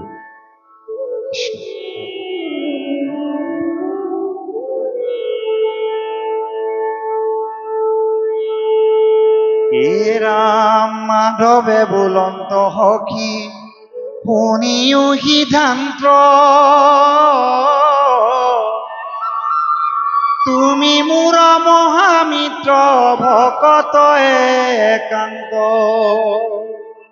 পূৰ্ব প্ৰলয় ত্ৰণস্ত্ৰ ভৈল বেদবাণী, কহিলো ব্ৰহ্মাত্ময় উদ্ধাৰিয়া আনি। ও ৰাম বেদে যেন কয় তাক শুনা প্ৰাণ সখী, মায়াময় বেদ ধৰ্ম হবাকো পেখি, কেৱলে মাত্ৰ লৈবে কহৰণ, হৈবে কৰ্ম ফলতে জিতে বেখে পখন্ন। যেতিয়াই মোৰ চৰণত শৰণ গ্ৰহণ কৰিব আৰু কৰ্মফল ত্যাগ কৰিব, তেতিয়াই মই অনায়াসে প্ৰসন্ন হওঁ বুলি কৈছে। সেইকাৰণে আমাৰ গুৰুজনাৰ আদৰ্শত, আমাৰ ধৰ্ম অনুষ্ঠানবিলাকত যেতিয়া মহাপ্ৰভুৰ চৰণ কমলত বক্তব্য আগবঢ়োৱা হয়, তেতিয়া আমাৰ আচাৰ্যই মহাপ্ৰভুৰ চৰণত অৰ্পণীয় ঘোষাৰে জনায়, ব্ৰহ্মাণ্ডৰ যত দ্ৰব্য তোমাৰেখে হয়, অৰ্পণা নভৈলে কিছু ফলন ধৰয়। সেয়েহে ঈশ্বৰৰ চৰণত যেতিয়া অৰ্পণ কৰিব, তেতিয়াহে মনুষ্যৰ ফল প্ৰাপ্তি হয় বুলি কৈছে। আৰু প্ৰাণকৃষ্ণ ভগৱন্তই অৰ্জুনক এই কথাটো গীতা শাস্ত্ৰত উল্লেখ কৰি থৈ গৈছে শ্ৰীমদ ভাগৱত গীতাত, যে কৰ্মহে তুমি কৰাৰ অধিকাৰ আছে, ফলাফল মোৰ হাতত, ফলাফলৰ কেতিয়াও আশা নকৰিবা বুলি কৈছে। সেইকাৰণে কৈছে কেৱলে মাত্ৰ লৈবেক হৰণ, হৈবে কৰ্মফলতে যি দেৱেশে প্ৰসন্ন। আমি যেতিয়া প্ৰসন্ন মনেৰে ঈশ্বৰৰ দাসত্ব স্বীকাৰ কৰি ঈশ্বৰত সমস্ত অৰ্পণ কৰিম, তেতিয়াও ঈশ্বৰো প্ৰসন্ন হয় বুলি কৈছে। কাৰণ মহাপুৰুষ মাধৱ গুৰুজনাই কৈছে, নমো নমো নাৰায়ণ প্ৰসন্ন হৈক হৰি কৰিক মায়াক নিজান, আপোনাৰ মহিমাক আপুনি বেকত কৰি জীয়ক কৰা পৰিত্ৰাণ। প্ৰভু প্ৰসন্ন তেতিয়াহে হ'ব যেতিয়া আমি একান্তভাৱে অনন্য ভাৱনাৰে ঈশ্বৰৰ দাসত্ব স্বীকাৰ কৰি ঈশ্বৰত শৰণ গ্ৰহণ কৰিম আৰু ঈশ্বৰত সমস্ত অৰ্পণ কৰিম। তেতিয়াহে ঈশ্বৰো প্ৰসন্ন হ'ব আৰু মায়া ভান্তি দূৰ কৰি আমাৰ কল্যাণ সাধন হ'ব বুলি ঈশ্বৰে প্ৰকাশ কৰিছে। আৰু গুৰুজন বস্তু এই বাৰ্তাবিলাক ঘোষা শাস্ত্ৰৰ যোগেদি বা আমাৰ ভাগৱত শাস্ত্ৰৰ যোগেদি, গীতা শাস্ত্ৰৰ যোগেদি আমাক সোঁৱৰাই গৈছে। কৃষ্ণ। মই বিনে বেদ কিছু আনন বাখানে চাৰিও বেদৰ তত্ত্ব অৰ্থই সিমানে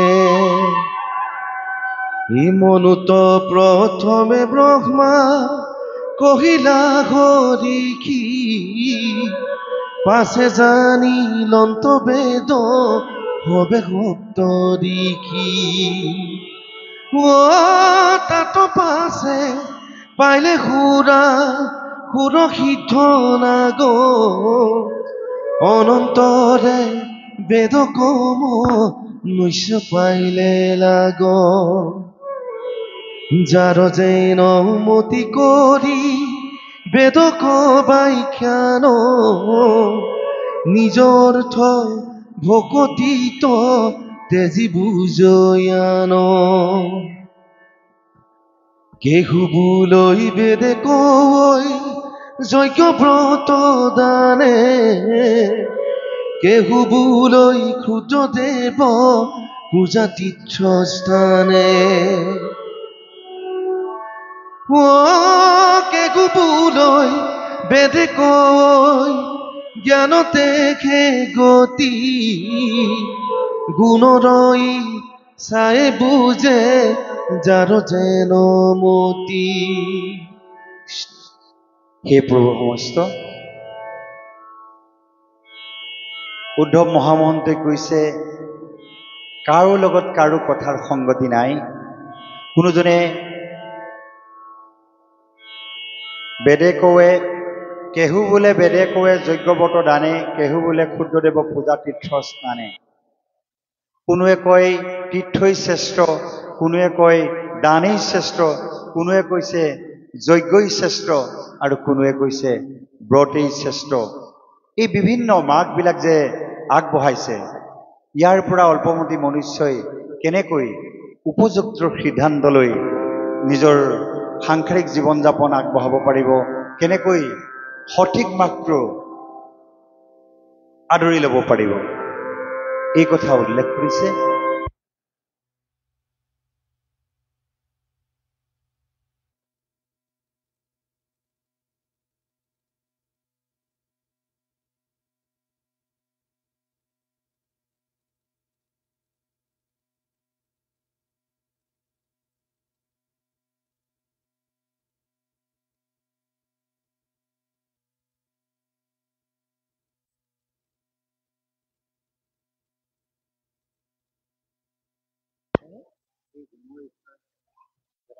কৃষ্ণ হে প্ৰভু সমস্ত মহামহন্তই উদ্ধৱে যেতিয়া এই কথাকেইটা প্ৰাণকৃষ্ণ ভগৱন্তক সুধিলে আৰু উপযুক্ত সিদ্ধান্ত দিছে যে শাস্ত্ৰসন্মত আমাৰ বেদ 4খন বুলি উল্লেখ কৰিছে ঋগ্বেদ যজুৰ্বেদ সামবেদ আৰু অথৰ্ববেদ ঋগ্বেদখন হৈছে মন্ত্ৰপ্ৰধান য'ত ঈশ্বৰক মন্ত্ৰৰ দ্বাৰা শ্ৰুতিৰ দ্বাৰা উপাসনা কৰা হয় তেনেধৰণে মহামন্ত্ৰ স্মৰণ কৰি জীৱন ধন্য কৰিব পাৰে এই কথাবিলাক উল্লেখ আছে বুলি কৈছে যজুৰ্বেদখন যজ্ঞপ্ৰধান বেদ বুলি উল্লেখ কৰিছে য'ত যজ্ঞ কেনেধৰণে সমাপন কৰিব লাগে যজ্ঞৰ দ্বাৰা কেনেকৈ নিজৰ ইচ্ছাকৃত বাসনাবিলাক কেনেকৈ পৰিপূৰ্ণ কৰিব পাৰিব কেনেকৈ যজ্ঞৰ দ্বাৰা মনৰ আকাংক্ষাবিলাক পূৰ্ণ কৰিব পাৰিব এই কথাবিলাক যজ্ঞত এই যজুৰ্বেদত উল্লেখ আছে বুলি কৈছে যি যজ্ঞৰ দ্বাৰা ব্যক্তিয়ে স্বৰ্গলোক বা ব্ৰহ্মলোকত প্ৰৱেশ কৰিব পাৰিব এই যিবিলাক সাধনা সেই সাধনাবিলাকৰ কথা যজুৰ্বেদত উল্লেখ আছে বুলি কৈছে আৰু সামবেদখন গীত প্ৰধান বেদ বুলি উল্লেখ কৰিছে যিহেতু গীতৰ দ্বাৰা ঈশ্বৰৰ বন্দনাৰ দ্বাৰা কেনেকৈ ঈশ্বৰক সন্তুষ্ট কৰিব লাগে এই কথাবিলাক সুন্দৰভাৱে উল্লেখ কৰিছে আৰু অৰ্থৱবেদ যিভাগ এই ঋক যজু সাম এই তিনিখন বেদৰ সাৰতত্ব য'ত অন্তৰ্নিহিত হৈ আছে মানুহ দেৱতা কিন্নৰ সকলোৱে উপযোগী যিমানবিলাক সাধনা প্ৰয়োজন আছে যি সাধনাৰ দ্বাৰা জীৱৰ কল্যাণ সাধন হয় সাংসাৰিক ধৰ্মৰ কথাকে আদি কৰি সমস্ত তত্ত্বই বেদত অন্তৰ্নিহিত হৈ আছে বুলি কৈছে কিন্তু এই বেদকে দুটা শাখাত বিভক্ত কৰিছে জ্ঞানকাণ্ড আৰু কৰ্মকাণ্ড এই দুটা শাখাত উল্লেখ কৰিছে বেদৰ শাখা জ্ঞানকাণ্ডৰ দ্বাৰা আৰু কৰ্মকাণ্ডৰ দ্বাৰা কেনেকৈ অল্পমতি মনুষ্যই কেনেধৰণে কি পদ লাভ কৰিব উল্লেখ কৰিছে কৰ্মকাণ্ড এনেকুৱা এটা ব্যৱস্থা যি ব্যৱস্থাত যাগ যজ্ঞ পূজা পাতল ব্ৰত বিধান কৰি কেনেধৰণে স্বৰ্গৰাজ্য লাভ কৰিব পাৰি ব্ৰহ্মলোকলৈকে যাব পাৰি এইবিলাক কথা কৰ্মকাণ্ডত উল্লেখ আছে কিন্তু জ্ঞানকাণ্ডত উল্লেখ আছে যে কেনেকৈ ঈশ্বৰ প্ৰভু ভগৱন্তৰ নাম গুণ গাই ঈশ্বৰ ৰাজ্যত প্ৰৱেশ কৰিব পাৰিব বৈকুণ্ঠত প্ৰৱেশ কৰিব পাৰিব জ্ঞানকাণ্ডৰ আন এটা অংশ হৈছে উপনিষদ যি উপনিষদ অৰ্থটো হৈছে যি তৎক্ষণাৎ আপোনাক বৈকুণ্ঠত প্ৰৱেশ কৰাই দিব পাৰিব ইয়াত সেইকাৰণে ইয়াত উল্লেখ কৰিছে বিভিন্নজনে বিভিন্ন মত পোষণ কৰিছে যদিও যজ্ঞৰ দ্বাৰা উপযুক্ত সাধনা কৰি কোনোবাই স্বৰ্গলোক প্ৰাপ্তি হ'লেও এদিন পুণ্যক্ষয় হ'লে স্বৰ্গৰ পৰা নামি আহিব লাগিব যিহেতু আপোনাসবে সকলোৱে জানে ইন্দ্ৰ আদি কৰি দেৱতাসকলে যজ্ঞ কৰি স্বৰ্গৰাজ্যত ভোগবিলাক কৰি আছে যদিও কিছু কিছু সময়ত দুষ্ট দৈত্য দানৱসকলৰ আক্ৰমণত তাৰ পৰা স্বৰ্গৰাজ্যৰ পৰা নামি আহিবলগীয়া হয় আৰু এনেকুৱা এটা সময় আহিব সেই পুণ্য অৱসান ঘটিব এজন ব্ৰহ্মাৰ দিনত 14জন ইন্দ্ৰ সলনি হ'ব আৰু এটা সময় আহিব ব্ৰহ্মাও সলনি হ'ব ৰুদ্ৰও সলনি হ'ব সেইকাৰণে সেই অল্প পুণ্য সঞ্চয় কৰি স্বৰ্গৰ কামনা কৰাতকৈ জ্ঞানকাণ্ডৰ দ্বাৰা প্ৰভু ভগৱন্তৰ আশ্ৰয় লৈ প্ৰভুৰ দাসত্ব স্বীকাৰ কৰি বৈকুণ্ঠত প্ৰৱেশ কৰাৰ কথা উল্লেখ কৰিছে এই জ্ঞান মাৰ্গৰ কথা ইয়াত উল্লেখ কৰিছে সেইকাৰণে মহাপুৰুষে শাস্ত্ৰত উল্লেখ কৰিছে কৃষ্ণৰ চৰিত্ৰ পৰম অমিত আতপৰে নাহি আন কোটি কোটি যজ্ঞ তপজপ দান সবেও নহি সমান যত গুণনাম ধৰ্ম অনুপাম আকোহাৰ কৰি ধৰা যত দেৱধৰ্ম দূৰতে তেজীয়া কৃষ্ণত ভগতি কৰা হেন তত্ত্ব জানি চিন্তা চক্ৰ পানী অনাদৰীয়া নখাম কহে কৃষ্ণ কিং কৰে আপোনাৰ উদ্ধাৰ ডাকি বোলা ৰাম ৰাম নিজক যদি উদ্ধাৰ কৰিব বিচাৰিছে তেনেহ'লে ৰাম নাম ল'বলৈ আমাক উল্লেখ কৰিছে আৰু যিবিলাক পথ আমি অনুকৰণ কৰিলে বা যিবিলাক মাৰ্গত গ'লে আমি অচিৰেই ঈশ্বৰৰ ৰাজ্যত প্ৰৱেশ কৰিব নোৱাৰোঁ তেনেকুৱা ধৰণৰ পথ আমাক অৱলম্বন কৰিবলৈ মনা কৰিছে সেয়ে শাস্ত্ৰৰ সিদ্ধান্তভাগ গুৰুজনাই যুগুতি আকাৰেও দিছে আমি সেই কথাখিনি আপোনাৰ সবৰ্চনত অৱগত কৰিছোঁ পুনশ্চ আমাৰ পাঠ হওক কৃষ্ণ শ্ৰদ্ধাৰ পাঠক বা পৰ্যালোচক বা আমি অকণমান সময় আপোনাৰ খবৰ পৰা আমি ল'ব বিচাৰিছোঁ যিহেতু আমাৰ পুতুল বৰাৰ পৰিয়ালবৰ্গই আমাৰ আমন্ত্ৰণ কৰি অনা শ্ৰদ্ধাৰ শিৱসাগৰ জিলাৰ পৰা আমন্ত্ৰণ কৰি অনা শ্ৰদ্ধাৰ বাপ পাঁচোগৰাকীকে আমি অকণমান তেখেতলোকে মৰম যাচিব বিচাৰিছে গতিকে আমি শ্ৰদ্ধাৰ পৰ্যালোচক বাপ আৰু লগতে পাঠক বাপক আমি দুয়োগৰাকীকে আমি সম্বৰ্ধনা জনাবৰ বাবে আমি সেৱা জনাইছোঁ কৃষ্ণ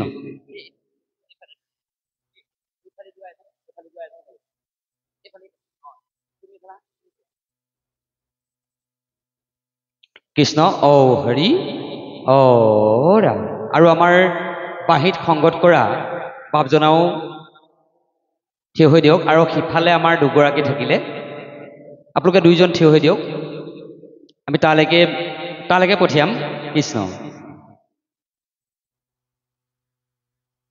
কৃষ্ণ ঔ হৰি ঔ ৰাম দুগৰাকী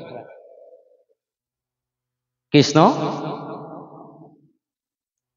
কৃষ্ণ ঔ হৰি ঔ ৰাম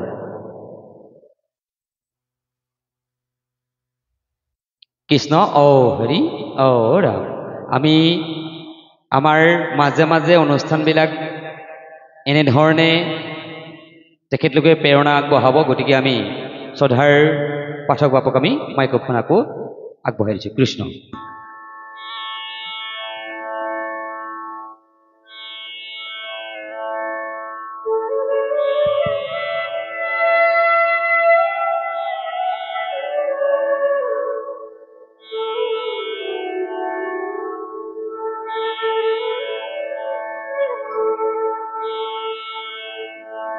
কতু মন্দমতি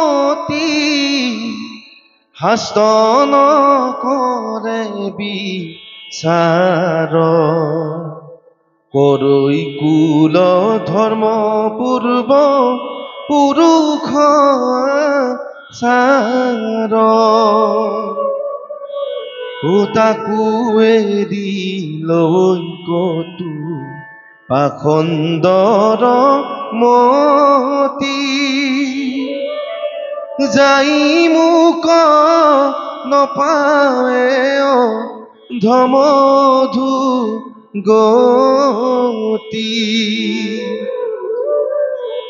নচাৰৈ কৰ্মিক সুক দুখে ৰাতি দিনে জ্ঞানতো নাহিকৈ গতি ভকতি বিহীন আনে নজানয়ইতো বেদৰ বিচাৰে এতেকে ভকতি পন্থ সন্মত আমাৰ হে ৰাম ভকত জনৰ যেন সুখ বিপৰীত স্বপ্ন তুনে দেখৈ জ্ঞানী কৰ্মী কদাচিত পায়া মোক মনত সন্তোষ আখৰিখ ভকতৰ সুখ ময় দখু দিখ জানি মোক ভকত সকলে দেখে মিছা ইন্দ্ৰ ব্ৰহ্মা পদ কোন কৰৈ মনে ইচ্ছা মুকুতি পৰম পদ তাতো এৰি দায় মই বিনে ভকতৰ প্ৰিয় আননায় ব্ৰহ্মাহৰ হলায়ুধ লক্ষ্মী প্ৰিয় যায় পৰম সুন্দৰ মূৰ দেখা কেনেকায়া অধিক হবাতে তুমি প্ৰাণ প্ৰিয়তম নাহিয়াৰ বান্ধৱ উদ্ধৱ তুমি হম ভকত খেজানা মোৰ পৰম বান্ধৱ ভকত জনৰ মই সুৰি সুহিদ উদ্ধৱ মই বিনে ভকতে চিন্তা কিছু জ্ঞান ময়ো ভকতৰ পৰে নজানো আন ভকত সমান সখী মোৰ কোন আছে ময়ো মহা ভকতৰ গুৰু পাছে পাছে মোৰ উদৰত আছে ব্ৰহ্মাণ্ড যতে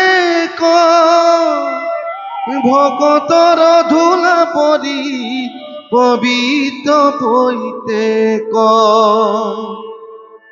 উত্তম ভকত কথা থাকো কহম প্ৰতি সামান্য ভকতে তৰে শুনা মহামতি লোভে মুখে কামে কোধে বিষয় কুখে এনুচুয় মোৰ ভকত একো দুখে। হে প্ৰভু সমস্ত ভগৱন্ত প্ৰভুৱে কৈছে, লোভে মোহে কাম ক্ৰোধে বিষয় আক্ৰোশে নোচোৱে মূৰ ভকতক একো দুখে। যিহেতু পূৰ্ণব্ৰহ্ম ভগৱন্তই ভকতক পদুম ফুলৰ লগত তুলনা কৰিছে, যে পদুম ফুলত কেতিয়াও বোকা নালাগে।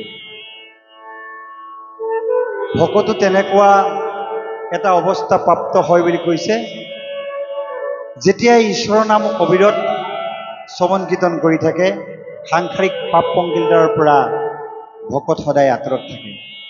কেতিয়াবা কাৰ্যকাৰণত লাগি যদিও কিবা কাৰণত আকস্মিক কিবা এটা ভুল বা ভ্ৰান্তি হৈ যায়, ভকতজনে নামৰ মহামহিমাৰ যোগেদি সেই পাপৰ পৰা উদ্ধাৰ হ'ব পাৰে। সেয়েহে ভগৱন্ত প্ৰভুৱে কৈছে যে লোভ মোহ কাম ক্ৰোধ আৰু বিষয় আক্ৰোশে ভকতক স্পৰ্শ কৰিব নোৱাৰে। যিহেতু নাম জপৰ মহামহিমাৰ যোগেদি তেওঁ সমস্ত পাপ নাশ কৰি নিৰ্মলন্তৰগৰাকী হ'ব পাৰে।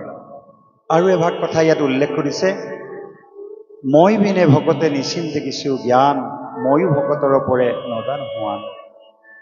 যেতিয়া একান্ত ভকতে ঈশ্বৰ প্ৰভুৰ চৰণ সেৱা কৰি পবিত্ৰ গুণনাম শ্ৰৱণ কীৰ্তন কৰি থাকে, সেইজন ভকতৰ প্ৰতি ঈশ্বৰৰ সৰ্বদা দয়া আৰু কৃপা বৰ্ষণ হৈ থাকে। তেনেকুৱাজন ভকতক যেতিয়া কোনোবা ব্যক্তিয়ে শাৰীৰিক বা মানসিকভাৱে কিবা যদি আঘাত কৰে, ভগৱন্তই হাত পাতি লয়। এই কথাষাৰ শাস্ত্ৰত উল্লেখ কৰিছে। আমি সৰ্বসাধাৰণতে সংসাৰ ধৰ্ম পালন কৰা ব্যক্তি কেতিয়াবা আকস্মিকভাৱেই ভকতক দুৰ্ব্যৱহাৰ কৰোঁ, তো শাস্ত্ৰই উল্লেখ কৰিছে।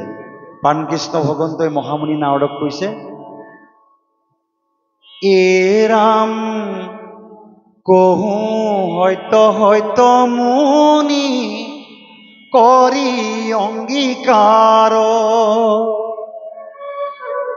কলিত ভকত জন হৰি অৱতাৰ,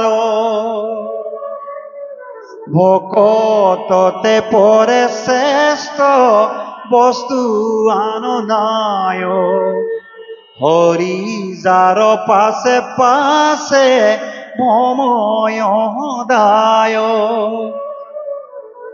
যিজনে মন প্ৰাণ মোৰ ওচৰত সমৰ্পণ কৰিলে, মোৰ দাসত্ব স্বীকাৰ কৰিলে, সেইজন মোৰ অতিকে প্ৰিয়। সেইজন কলিকালত ভকতজন মোৰ অৱতাৰ বুলি কৈছে। তেনেহেন ভকতৰ পাছে পাছে আমি ভ্ৰমি ফুৰোঁ, আৰু সমস্ত দেৱ দেৱতাসকল সেই ভকতৰ পাছে পাছে ঘূৰি ফুৰে। কাৰণ সেই ভকতৰ পদধূলা পৰি এই মোৰ হৃদয়ত যিমান ব্ৰহ্মাণ্ড আছে, এই ব্ৰহ্মাণ্ডবিলাক পবিত্ৰ হৈ থাকে। আৰু সেইকাৰণে শাস্ত্ৰত পুনশ্চ কৈছে, জড়িত থাকে মোৰ ভক্ত উদাৰ চৰিত্ৰ, কীট পতংগ পৰ্যন্ত কৰে পবিত্ৰ। য'ত একান্ত ভকত থাকে, কীট পতংগও পবিত্ৰ হৈ যায়। আৰু সেইসকল ভকতক যেতিয়া কোনোবাই দৰ্শন কৰিব, সেইসকলেও পাপ নাশ হয় বুলি কৈছে। মহাপুৰুষ মাধৱ গুৰুজনাই গুৰু ভতিমাত লিখিছে, সকলো সভাসদ ৰঞ্জন জাগৰি দৰ্শনে পাপ বিনাশ। যিসকল পুণ্যাত্মা শুদ্ধাত্মা, তেওঁলোকৰ দৰ্শন হোৱাৰ লগে লগেই পাপ সঞ্চয় হৈ থকা ব্যক্তিসকলৰ পাপবিলাক নাশ হৈ যায়। সেইকাৰণে সেই প্ৰভুসকল একান্ত ভকতসকলৰ সংগত থাকি সদায় সৎ কথা শ্ৰৱণ কীৰ্তন কৰক। আৰু পুনশ্চ আৰু এটা কথা উল্লেখ কৰিছে, যিসকলে একান্ত ভকতক সদায় নিন্দা কৰে, হিংসা কৰে, বেয়া কুট মন্তব্য কৰে, সেইসকলৰ বিষয়েও শাস্ত্ৰত উল্লেখ কৰিছে, এ ৰাম গুৰু বৈষ্ণৱক নিন্দা কৰে যিটো জন, সিজয় মোচন পাপ তাৰ দৰিখন। যি গুৰুক নিন্দা কৰিব, ভকতক নিন্দা কৰিব, বৈষ্ণৱক নিন্দা কৰিব, সেইজনক দেখাৰ লগে লগে সৰ্বসাধাৰণ মানুহৰ পাপ হৈ যায়। সেইকাৰণে আমি সংসাৰ ধৰ্ম পালন কৰা ব্যক্তিয়ে কেতিয়াও ভকত বৈষ্ণৱক বেয়া ব্যৱহাৰ কৰিব নালাগে। ভকত বৈষ্ণৱক দুখ দিয়া মানে ভগৱন্তক দুখ দিয়া। সেই কথা আমাৰ কীৰ্তনৰ নাম অপৰাধত বাৰে বাৰে উল্লেখ কৰিছে। সেই প্ৰভু সমস্ত ভকতৰ মহামহিমাৰ কথা পূৰ্ণব্ৰহ্ম ভগৱন্তই মহামন্ত্ৰ উদ্ধৱৰ আগত প্ৰকাশ্যে প্ৰকাশ কৰিছে। আপোনাৰ সবে একান্ত মনে শ্ৰৱণ কৰক। কৃষ্ণ কৃষ্ণ। আচলতে ভাগৱতৰ মাজত এনেকৈ দিহানাম নহয়, কিন্তু আপোনালোকৰ আজ্ঞা হিৰোগত কৰি আমি চমুকৈ আপোনালোকৰ ইয়াৰে স্থানীয় শিল্পী শিৰোমণি শৈব্য কেছেটৰ এটি নাম গাব লৈছোঁ। এই নাম শাৰী আইসকল বাপসকল সকলোৱে একেলগে চাপৰি বজাব, সকলোৱে গাব। আমি এই নামেৰে আপোনালোকৰ মাজৰ পৰা আমি আজি বিদায় মাগিম। গতিকে সকলো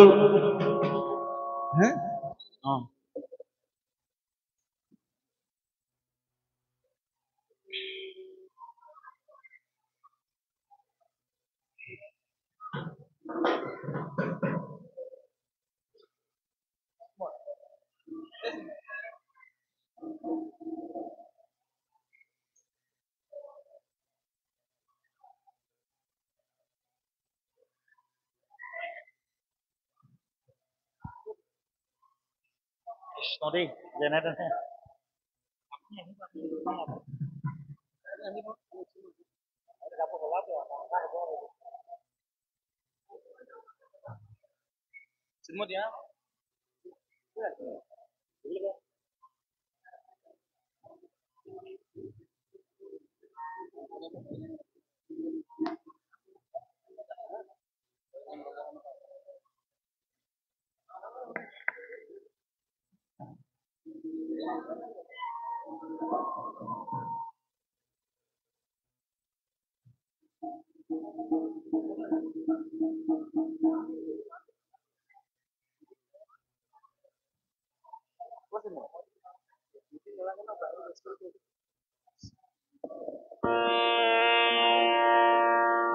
আইসকলে চাপৰি বজাব।